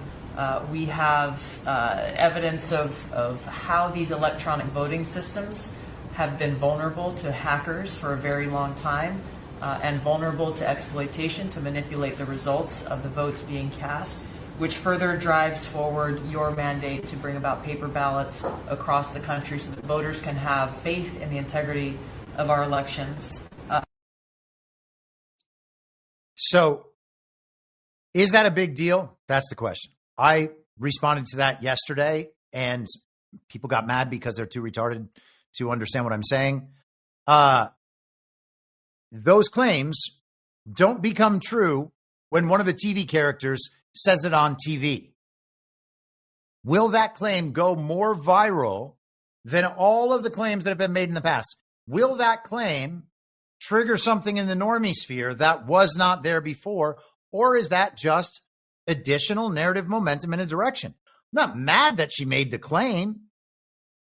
It's just not new information. We already knew that. The Haldeman evidence has been there for years. The report has been public in redacted form, but it's been public for years. Is that the evidence she's referring to? Is that evidence now accessible because the Curling v. Raffensperger case has been closed? Was it closed to allow for stuff like this to happen? Or use in these sorts of litigations? Or use in an investigation against the law firm representing Dominion? For use in an investigation of Chris Krebs? Who knows? These are the potential possibilities that are emerging before us as these new events occur. I don't know what it's going to be. I think it's very interesting that on the same day we got the curling decision, earlier in that day, Trump's DOJ dismissed a lawsuit attempting to enjoin, I think it was an injunction, against Georgia legislation for election integrity.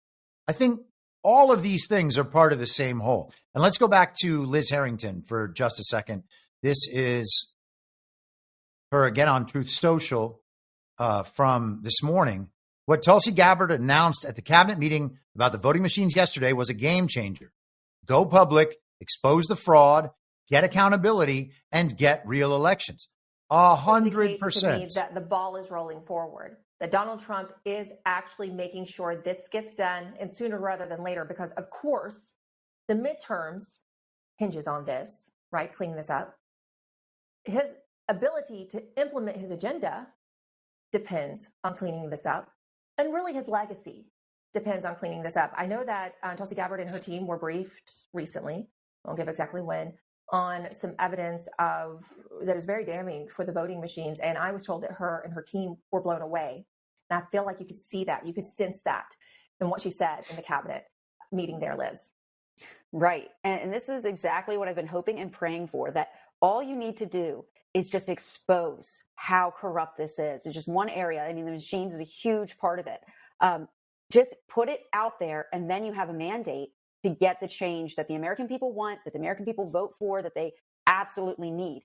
This is huge. So if she's going to go public with all of this, and the American people can see for themselves just how disgusting and vulnerable, and how these machines and how our elections have been subverted, and they can see it for themselves, I mean, that will be a huge game changer. And it has to come out. It has to be public. Like so many other things that they're discussing, exposing this government corruption is a huge priority. And that's how you get real change. And the amazing thing, too, Emerald, when you're talking about that background with Krebs and to where we are now, think about where we could have been. I mean, with these people running things, it would be over. And now we have, by the grace of God, a real chance to get real elections in this country. I mean, you just couldn't be happier. Keep pushing forward. Do it, Tulsi. Go public. This is amazing stuff that the people need to know and need to see for themselves. Good for Liz Harrington. I'm glad that we are in this phase. I'm glad it's happening. Got to wait and see what Tulsi Gabbard's going to show us. And again, we should not need, with a proper epistemology, we should not need Tulsi Gabbard to give us special secret evidence that's been held back for whatever reason for 4.5 years now. There's no proof that our elections are legitimate, and they don't let us check. The system is complicated. It's not transparent. There are errors all the time. No one should feel secure in handing over power to these people we're told we have elected as our public servants in this system. This system cannot produce legitimate outcomes, okay? That's all you need to say these elections are fake. That's the only standard you got to meet. And instead, we've had this mass media campaign to make us believe that these elections, despite the convolutedness of the system, the complications, the loopholes, the abuse, the obvious malfeasance, the attempt to constantly change laws, the attempts through litigation to make sure no one can ever check, all of that.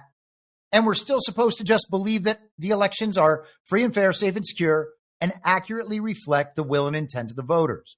That's preposterous. We shouldn't need the evidence, and the evidence has already been public for years and years and years. And in fact, I mean, people are like, well, okay, but this is going to get the normie sphere now. Really? There was an HBO documentary called Kill Chain featuring Democrats talking about how the election systems and the machines were messed up. People have known the election systems, the machines were messed up since the early 2000s. People know the information. So the problem is they need to wait for the television to tell them, yes, the reality you've understood for years is real. And then what are we doing? We are still just marching along, following the television, and we are supposed to applaud like seals and hold our bowl out, begging for more gruel. Oh, thank goodness you finally told us. It is our responsibility as Americans. The founders would have laughed at that. It's a preposterous notion that we're all just supposed to sit back and watch this television show and just applaud because someday the normies might finally be awoken. It's unbelievable. These are things that the people need to take the lead on. Publicly, loudly, no fear attached. Don't make claims that you can't substantiate. I'm not saying that. But everybody can say, I don't have trust in these systems, knowing that voter rolls are inflated by hundreds of thousands of votes in state after state after state after state, and that there's no chain of custody on the ballots. Those two things alone should say, well, this election system can never guarantee legitimate results. But we need the TV characters to tell us. If that's where we are after all this time, what's happening on the top line, all good. That problem at the level of the people has to be solved, and it's not solved by people playing the match game and cheerleading. Sorry. Let us continue. Let's go to China, and we'll talk about tariffs in China. Here is Donald Trump on Truth Social from just this morning. We are doing really well on our tariff policy. Very exciting for America and the world. It is moving along quickly. DJT. Well, okay. The White House yesterday put out a communication. The Trump effect. Americans see first price relief in years. And what this does is go through example after example. Some of them are from mainstream media, CNBC, CNN, USA Today, Axios, Bloomberg, CNN, Associated Press, Wall Street Journal, Breitbart, Washington Post, talking about inflation dropping, prices finally coming down, the economy actually doing well. Inflation cools more than expected, says Barron's. U.S. consumer prices post first decline in nearly 5 years, says Reuters. Just example after example after example. That is in complete conflict with the central theme of the media communications we've been receiving all week long. So I think it's great that Trump is putting those things out there because, again, no matter what the reality is underlying any of this, what matters is what people believe about that reality. And when we are constantly subject to psychological operations incoming from all directions, including often our own, it's very hard to know what to believe. And again, that's part of the destabilization. It's part of the chaos to cause anxiety, to make people reject changes that need to happen, even changes that are just obviously positive. And that's been part of the interference operation throughout Trump's now 8+ years in office. Triggering. It's so triggering. Speaking of China, this was a funny moment. Actually, hold on for 1 second. Pardon me. I had one more link that did not copy, that I did not paste into my document of links. So hold for processing for just a moment.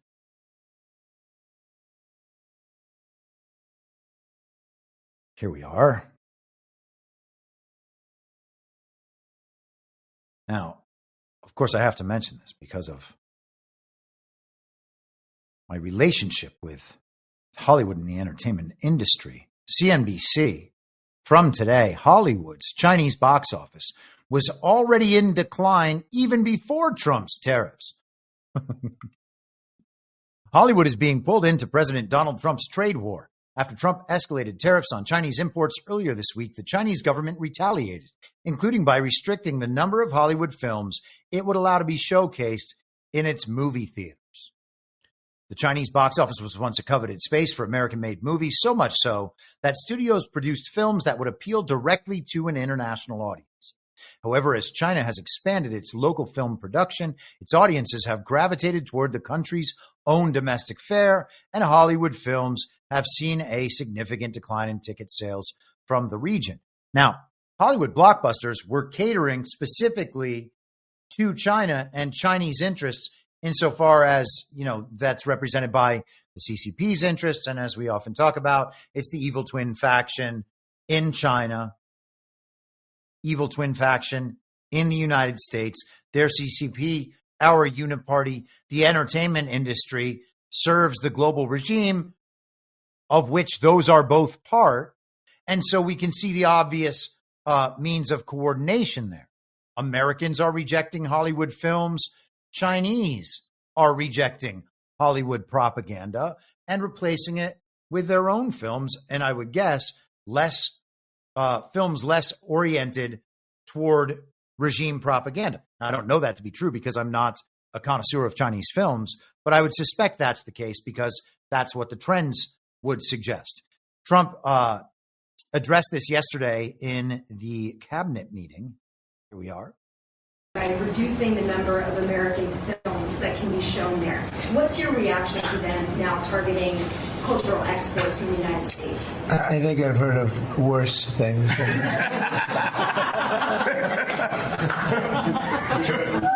suppose. Also on China. Trump just straight up does not give a darn, let's say, give a heck about Hollywood and their potential suffering as a result of this Chinese retaliation. Is it because of Trump's tariffs, or is it because China doesn't want Hollywood propaganda blasted around their country? And can you blame them? We are seeing the regime propaganda apparatus around the world being taken apart. And I got to think that's a good thing. I don't like being propagandized by these people, and I doubt that you do. And to prevent that from happening in other countries seems like kind of our moral responsibility, understanding what it's like having it done to us for our entire lives. That's my point of view. Some people are like, well, yeah, but we need to do it so that we are strong relative to those countries. I think there's other ways to be strong relative to these other countries beyond infiltrating their societies and attempting to subvert their cultures. It's just me. Speaking of Chinese culture and how it's separate from, how parts of it, I should say, are separate from the global regime's agenda and influence. You know, I played Steve Bannon last week talking about how we are kind of concluding World War II throughout this process. Here is Steve Bannon talking about some of the history of China. We've talked about it on the show for years and years and years. We consider this show to be the lead in the effort to back Lao Beijing, because the United States and people in the United States can't take down the Chinese Communist Party. Their legitimacy is questioned by their citizens. And Lao Beijing, that's a term of endearment in China. That means old 100 names. There's essentially, roughly, mythically 100 last names in China. And so old 100 names is what they say is kind of John Q. Public, or the little guy, right? He's the guy that everything kind of happens to, but it's on his shoulders that the whole country kind of exists. So it's a term of endearment, Lao Beijing. And it's only the Lao Beijing can make a decision about who rules them and who governs them. But I will tell you, they have no love for the Chinese Communist Party. The Chinese Communist Party is now in a huge crisis internally about legitimacy, because even from the founding of the People's Republic of China, it's been very questionable actually how they came to power. They weren't democratically elected. They never opened up to elections. They never opened up to the sovereign will of the people. They took control, and they took control with a bunch of different institutions and people helping them is one of the big controversies. It's really what started off the whole situation with McCarthy. This is kind of lost in time. They think it was internal. It didn't start with that. It started in the late 1940s with Time magazine and with others in the what they called the China hands, or people in the United States that were very close to China. The question was, who lost China? They had been an ally in World War II. They had taken the brunt of the Japanese Imperial Army on mainland China. They lost tens of millions of people. It was brutal. Some of that was fighting each other. The Chinese were very good at fighting each other and not really fighting the Japanese. But it kind of came as a shock to the basic average American that China turned out to be communist after the war. There was a lot of questions. The Chinese Communist Party has always internally had an issue with their own legitimacy. Wan Xishan and others have led an effort for years about how to do that, because they realize they only exist because they've made a Faustian pact with the people of China that we will give you tremendous economic returns and really bring you into the middle class, okay? But at the cost of no political freedom and no real freedom. It's run as essentially a slave labor camp. The elites on Wall Street know that. They knew that in 1989 when Tiananmen happened. That was Bush's first and only term. The Clintons knew it when the Clintons had the Chinese generals coming into the White House with bags of cash. The fix has been in by our governing class, by the investment banks, by the providers of capital, to essentially shift capital out of the United States and away from manufacturing to what was essentially a slave labor camp in China. This has been brewing for years. And Kevin O'Leary gave just a magnificent summary on CNN the other night. And it's a good lesson, I think, for and maybe I'll play it later today. It's a good lesson for the war room posse, because these are things we talk about, if not every day, every other day, for years and years and years. And particularly at the beginning of the show, when we started 5 years ago and we shifted from impeachment to pandemic, why were we the first people on pandemic? Well, given our knowledge of China, given the relationships we have, we knew immediately this was going to be a huge deal.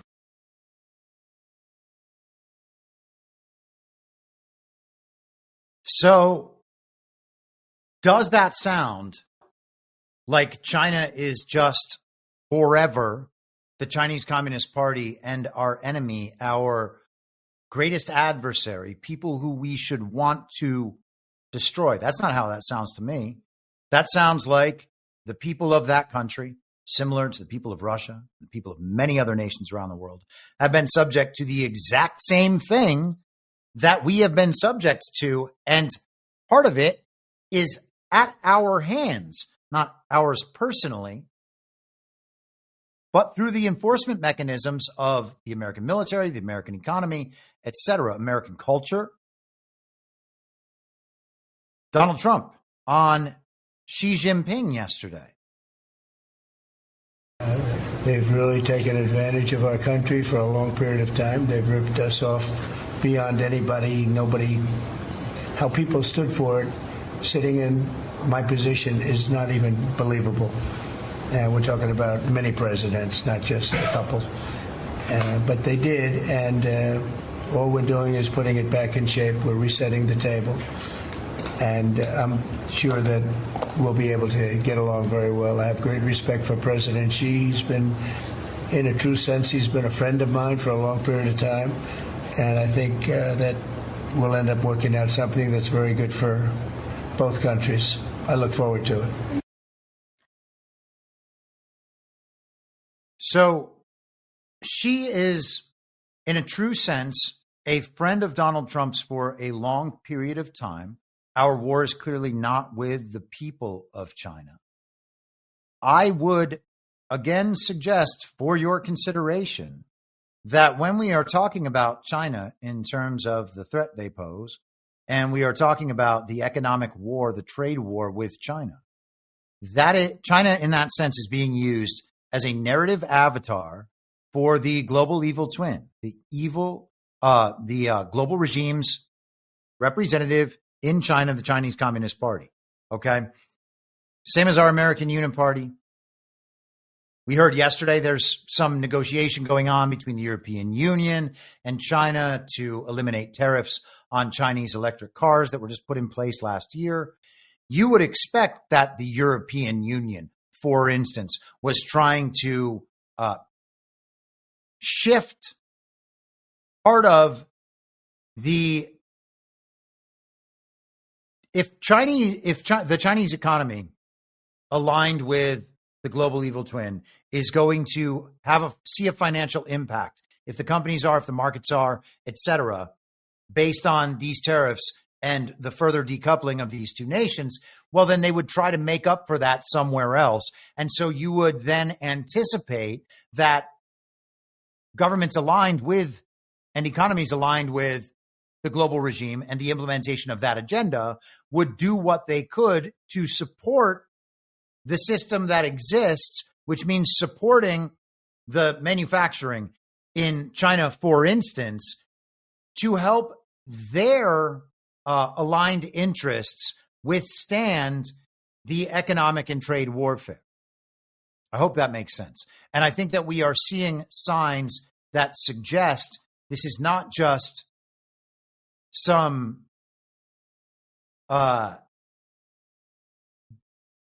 economic or trade war with the intent to destroy China as China.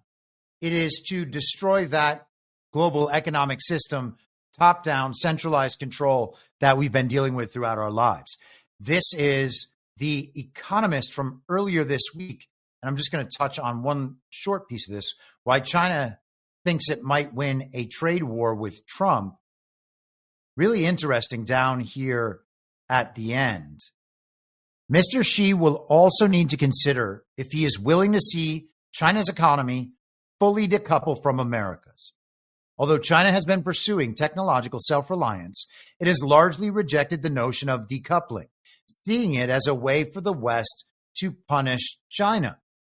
So what we're seeing from a good twin, evil twin perspective is a decoupling that began in 2020 and probably before. In its later stages, where that decoupling is becoming very real. It was efforts toward decoupling. Now that decoupling is being seen in a real sense. And America says, Donald Trump says, your tariffs are going to be 54%. Now they're going to be 125%. Now they're going to be 145%. China says, oh, yeah, well, we're going to give you 80% tariffs and 140% tariffs or whatever they're on right now. But it's this back and forth, this escalation, making it clear that they are not going to be doing business on those levels at all. It's going to be totally separate because that's the end state of continued escalation along those tariff lines. Eventually, it doesn't become profitable for anybody to be selling goods in the other country, which means that they are decoupled. We're being told by the mouthpiece of the global regime, The Economist, that China has always largely rejected the notion of decoupling, seeing it as a way for the West to punish China. They are speaking as the mouthpiece of the global regime here. So they've largely rejected decoupling, but that's what we're seeing anyway.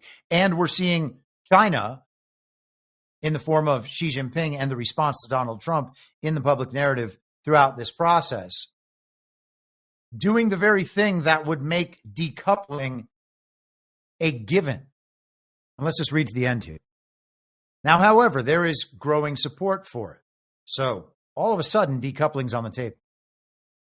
A short list of planned responses posted online by various well-connected commentators on April 8th suggests that China is considering the suspension of all cooperation with America on fentanyl. Really? Trump's the one who put that in place as a big part of his agenda in 2020. He's told that story over and over again. China was prepared to stop it all. And they were going to prosecute the offenders. Quick trial. Does everybody remember quick trial? And now they're going to stop cooperating when it comes to fentanyl? Well, if that's true, does it matter at this point? As Trump designates cartels as terrorist organizations and closes the border, etc. Another idea is to ban imports of American poultry and other agricultural products such as soybeans and sorghum, which mainly come from Republican states. So they're going to threaten the red states and American agriculture, and that's going to further the decoupling and further the retaliation. And that is supposed to, whose efforts does that suggest are being enhanced in these ways? That would be the global evil twin, the regime's interests in China, and affecting political interests to increase pressure on Donald Trump in America. All of this, if Donald Trump was fighting a war against the global regime, and Xi Jinping is as well, it seems, they are speaking on behalf of the regime, countering and retaliating in that warfare. China may impose restrictions on American services, too, where Uncle Sam still runs a trade surplus. This would include restrictions on American consultancies and law firms still operating in the country. It could also probe intellectual property held by American firms. These IP holdings may constitute monopolies and earn excess profits, according to one influential blogger who goes on to say that China's success with an animated film called Ne Zha 2 and the poor performance of Snow White in America could help justify reducing imports of American films or banning them altogether. If fighting to the end means matching any new American tariffs, Mr. Xi will have to bite the apple of decoupling. And I don't even see that as something that Xi would be opposed to in the long term. If Xi is a friend of Donald Trump, and he sounds like he is, and if Steve Bannon is correct about our relationship with China, the wants and needs and desires of the Chinese people, and they conform to the same pattern that we see here in America, which is an insight that is enabled by understanding things as good twin, through the good twin, evil twin paradigm, rather than understanding China as a nation, the picture changes completely. What would it be like if the representation of America while Donald Trump is president was always read through the avatar of our bluest states and bluest cities, right? Gavin Newsom is speaking to the world. Oh, Gavin Newsom's doing XYZ in California. And you're saying that's Donald Trump's America? Imagine ascribing the governing style, the policies, the agenda of Gavin Newsom to Donald Trump because Trump is president at the same time that Gavin Newsom is governor. That wouldn't make any sense at all. But yet we're led to believe that in other countries, they operate as one cohesive whole behind one leader. And all of that is the same political movement and political agenda, while we can see a number of agendas being pursued at the same time, and while we understand shadow governments set up around the world, proxy states, and the rest of it. It's just a different way of looking at things. And I think pretty consistently over the past few years, this way of looking at things has provided insights that allow us to understand what's going to happen in the future in ways that the TV understanding and the indoctrinated, brainwashed understanding that we've been convinced is how the world works, of this country does this country does that. I don't think there's any comparison between the success and the insights of those two groups, or of those two different ways of looking at the world, let's say. Let us continue. We are also being told that this is how China is going to beat us. And again, The Economist, mouthpiece, one of the elite mouthpieces of the global regime. China has a weapon that could hurt America. Rare earth exports. Rare earths again. And we're not going to go through the argument here. They have problems that they go through. This is why the rare earth thing could be the way that they compete. And then we get to the end. Admittedly, banning rare earth exports would hurt China itself, since it would destroy demand. In 2010, amid a fishing dispute, China stopped rare earth exports to Japan. Within months, Japan made concessions and exports resumed. In the meantime, Japan's car makers had designed new vehicles that relied less heavily on rare earths. This time, it is more likely that China would reduce exports to America selectively, unless Mr. Trump continues with his aggressive approach. The world's most consequential Scrabble game might then turn truly nasty. These writers are ridiculous. They really are ridiculous. So rare earths are necessary for high tech, but also they're already inventing their way out of needing rare earths. And also, rare earths are going to be the thing that dictates the end of the Russia-Ukraine war. Does any of this make sense?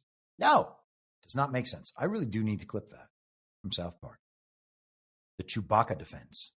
It does not make sense. And you know what? Let's pause briefly for a message from this here free speech platform, our friends at Rumble. This sponsorship is from Rumble, one that is incredibly important to the survival of the company. Also country. We need free speech for the country's survival. We need Rumble Premium for Rumble's survival. When Rumble first started in 2013, they built a platform for the small creator. They didn't censor or have biases. They were fair and treated all creators equally.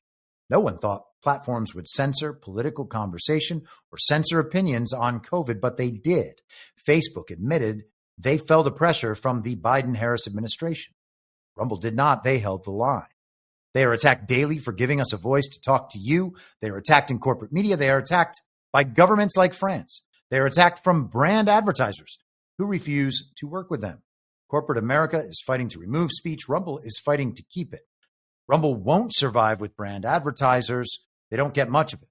Watching our shows on Rumble is the most they can ask. But if you really believe in this fight and you have the means, one major way you can help Rumble survive is by joining Rumble Premium. Join the community that believes in the First Amendment and believes in our human right to free speech. Rumble's offering $10 off with the promo code STUDIO when you purchase an annual subscription. Go to rumble.com/premium and use promo code STUDIO. Like I said, if you have the means and the belief in the cause, now's the time to join Rumble Premium. And if you don't, Rumble is just happy that you are watching shows like this one on this platform. And oh yeah, by the way, if you have Rumble Premium, you can watch the Wednesday subscriber streams here on Rumble rather than on Substack alone. And if that's your preferred viewing experience and your preferred chat experience, you will be able to do that with a Rumble Premium subscription. Let us continue. China. Actually, that's all I have for China. Let's move on to Mike Johnson's package. This is Donald Trump in the morning yesterday, after we had been told Wednesday night that the approval of Mike Johnson's package would be delayed. He says, great news. The big, beautiful bill is coming along really well. Republicans are working together nicely. Biggest tax cuts in USA history. Getting close. DJT. Getting close to the package. And you don't want to get too close to the package until you really know what it's all about. It might be big. It might be beautiful. And congratulations to Mike Johnson on that. But, the Congress, I don't know how any of those members can prove that they were actually elected and have the people's legitimate authority to pass legislation. And I certainly don't know how the Senate could then pass it, because that's a mess over there. But we're going to see how this moves forward. Trump keeps calling it the most important piece of legislation that has ever been considered. Is there other stuff in there that we're not being told about? I guess we can find out.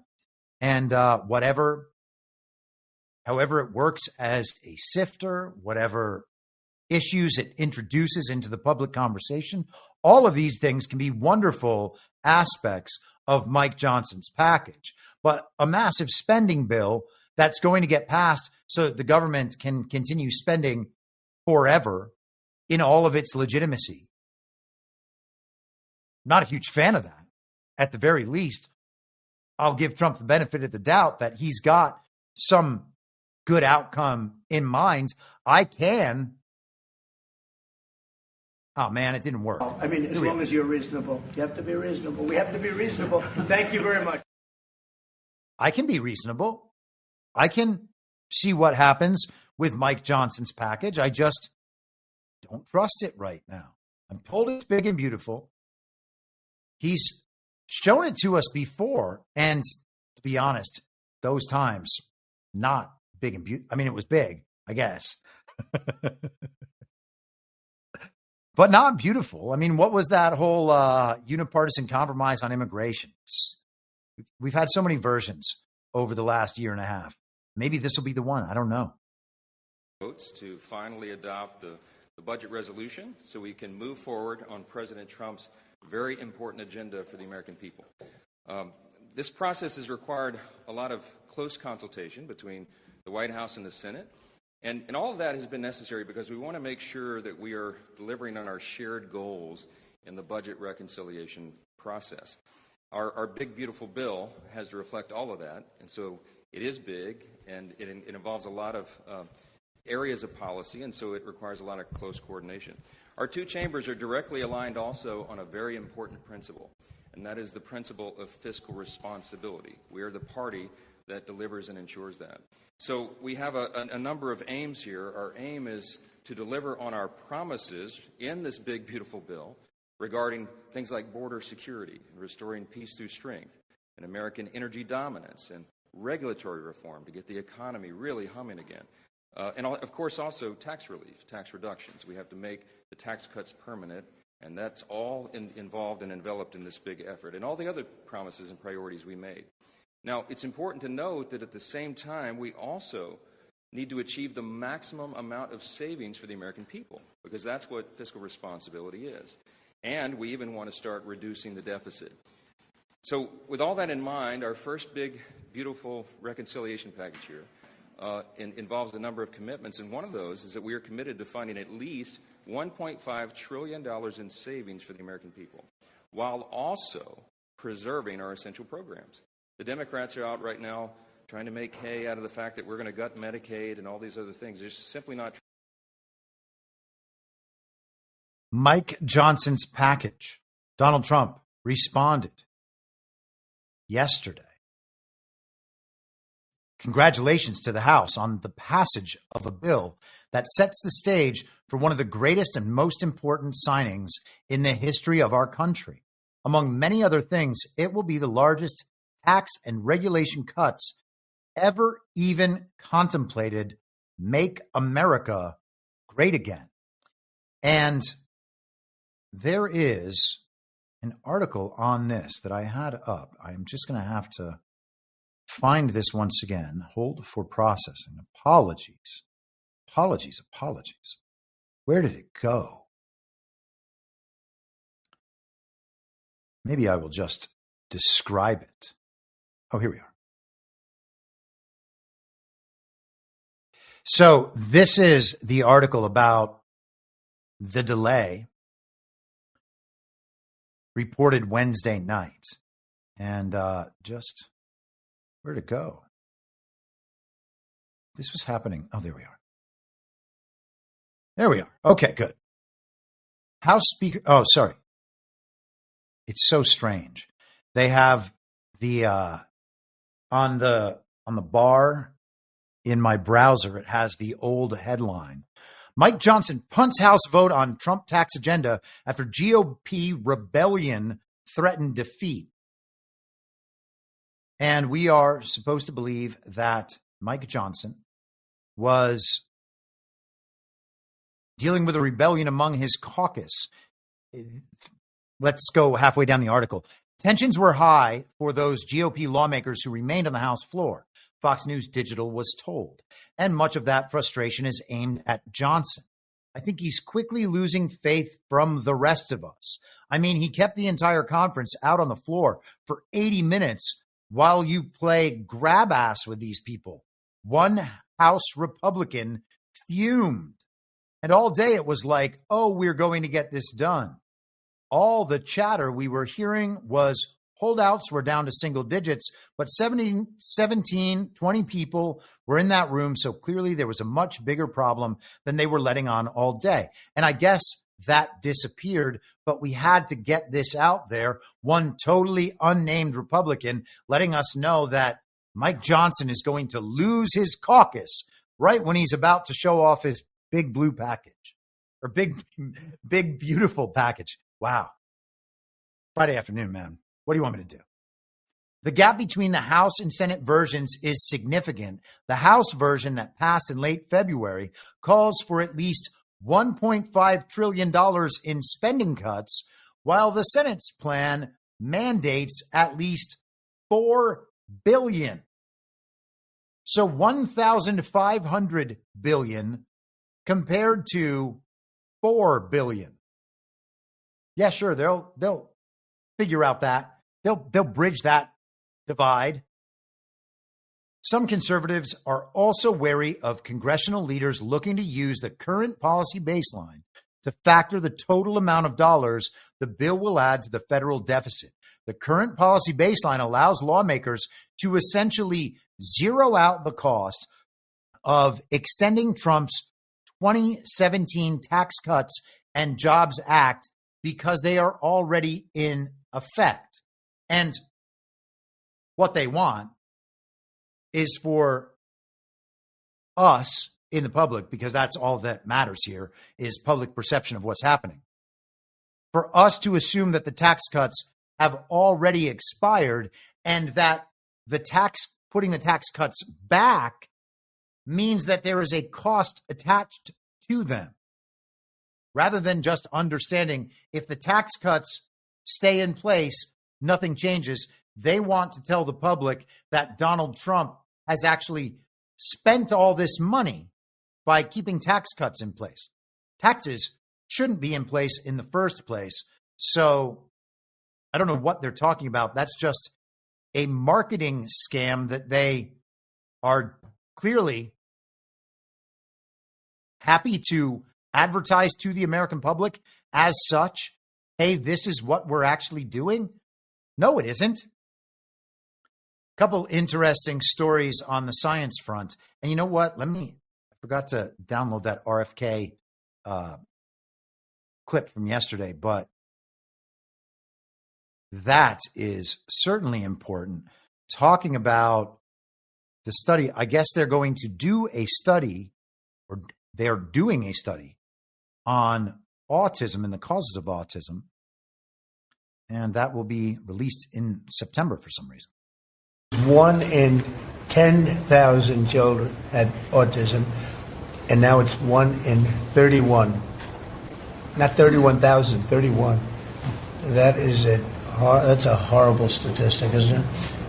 And there's got to be something artificial out there that's doing this. So you think you're going to have a pretty good idea, huh? We will know by September.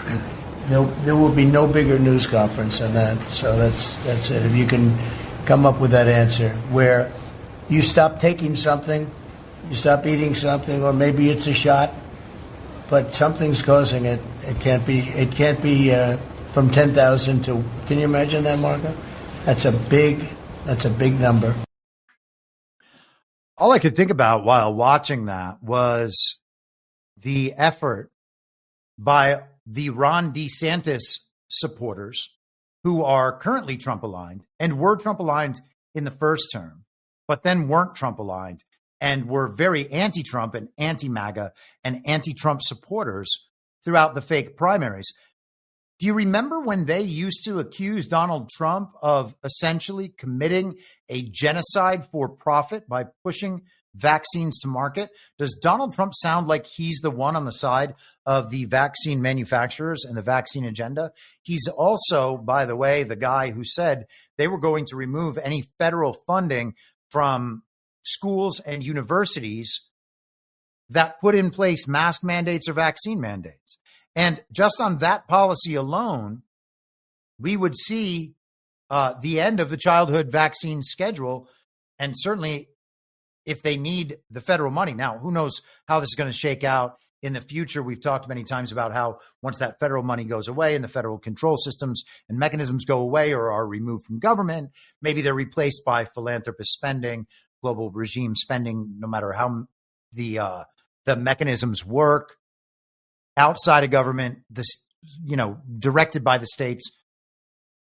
But for his part, that's a good way to end the childhood vaccine schedule, because the enforcement mechanism for children being kept on the vaccine schedule is their ability to go to school. And of course, the threats about the diseases they might catch if they don't get plugged with 80 vaccines or whatever ridiculous number it is now. So hopefully in September, we'll have some better understanding of this. Is it going to be linked to the vaccines? Is it going to be linked to something else that ran concurrent with vaccines? I mean, I think most people by this point are pretty well convinced it's the vaccines. That used to be one of the things back when I was not a science denier.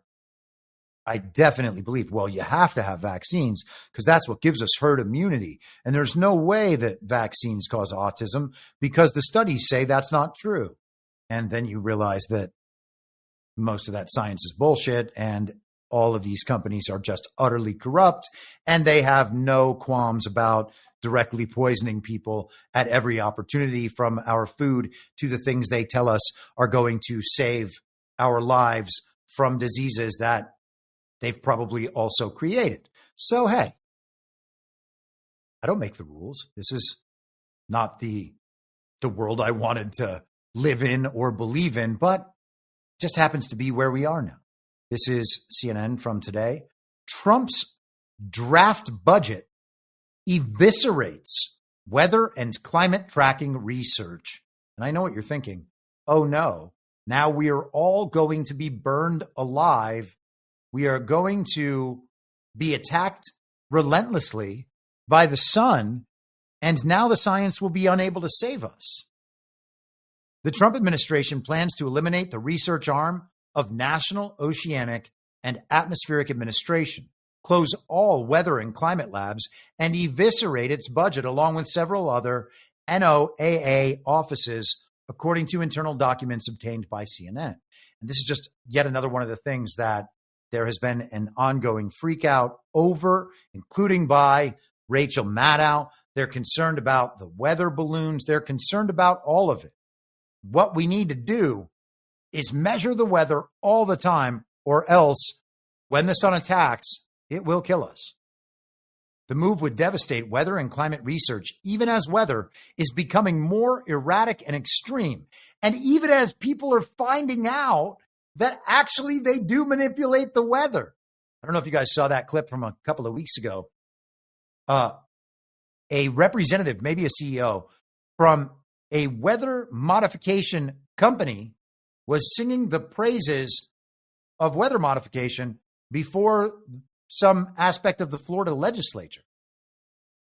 It was incredible, went on for 6 minutes, making the case that actually this is really good for agriculture. We need to be able to create this rain. It's very directed. There's no downside. The studies say there's no downside. It could cripple the U.S. industries, including agriculture, that depend on free, accurate weather and climate data and expert analysis. It would also halt research on deadly weather, including severe storms and tornadoes. A source familiar with the plan told CNN that while the draft budget for fiscal year 2026 will have to be approved by Congress, it is also being distributed to the agency now as guidance on how to slash its current operating budget for the agency, which means the cuts could be implemented this year. Horrifying. We're not going to know anything about the weather anymore, except if they're actually just creating the weather. And then we would still know everything about it. And we would see the prediction of weather and the tracking of weather only as a narrative psyop to convince us that there is no system of control. Love it. Love it. One more, and then we will be on our way out of here for the week. Where did my NASA article go? We got to do some space business. I feel like we always get some nice space business on Fridays. This is from the Daily Beast. Trump admin to slice NASA in half and cancel new telescopes. And I don't know if this is supposed to be extra dramatic or something, but it just says black hole for some reason. So long, space travel.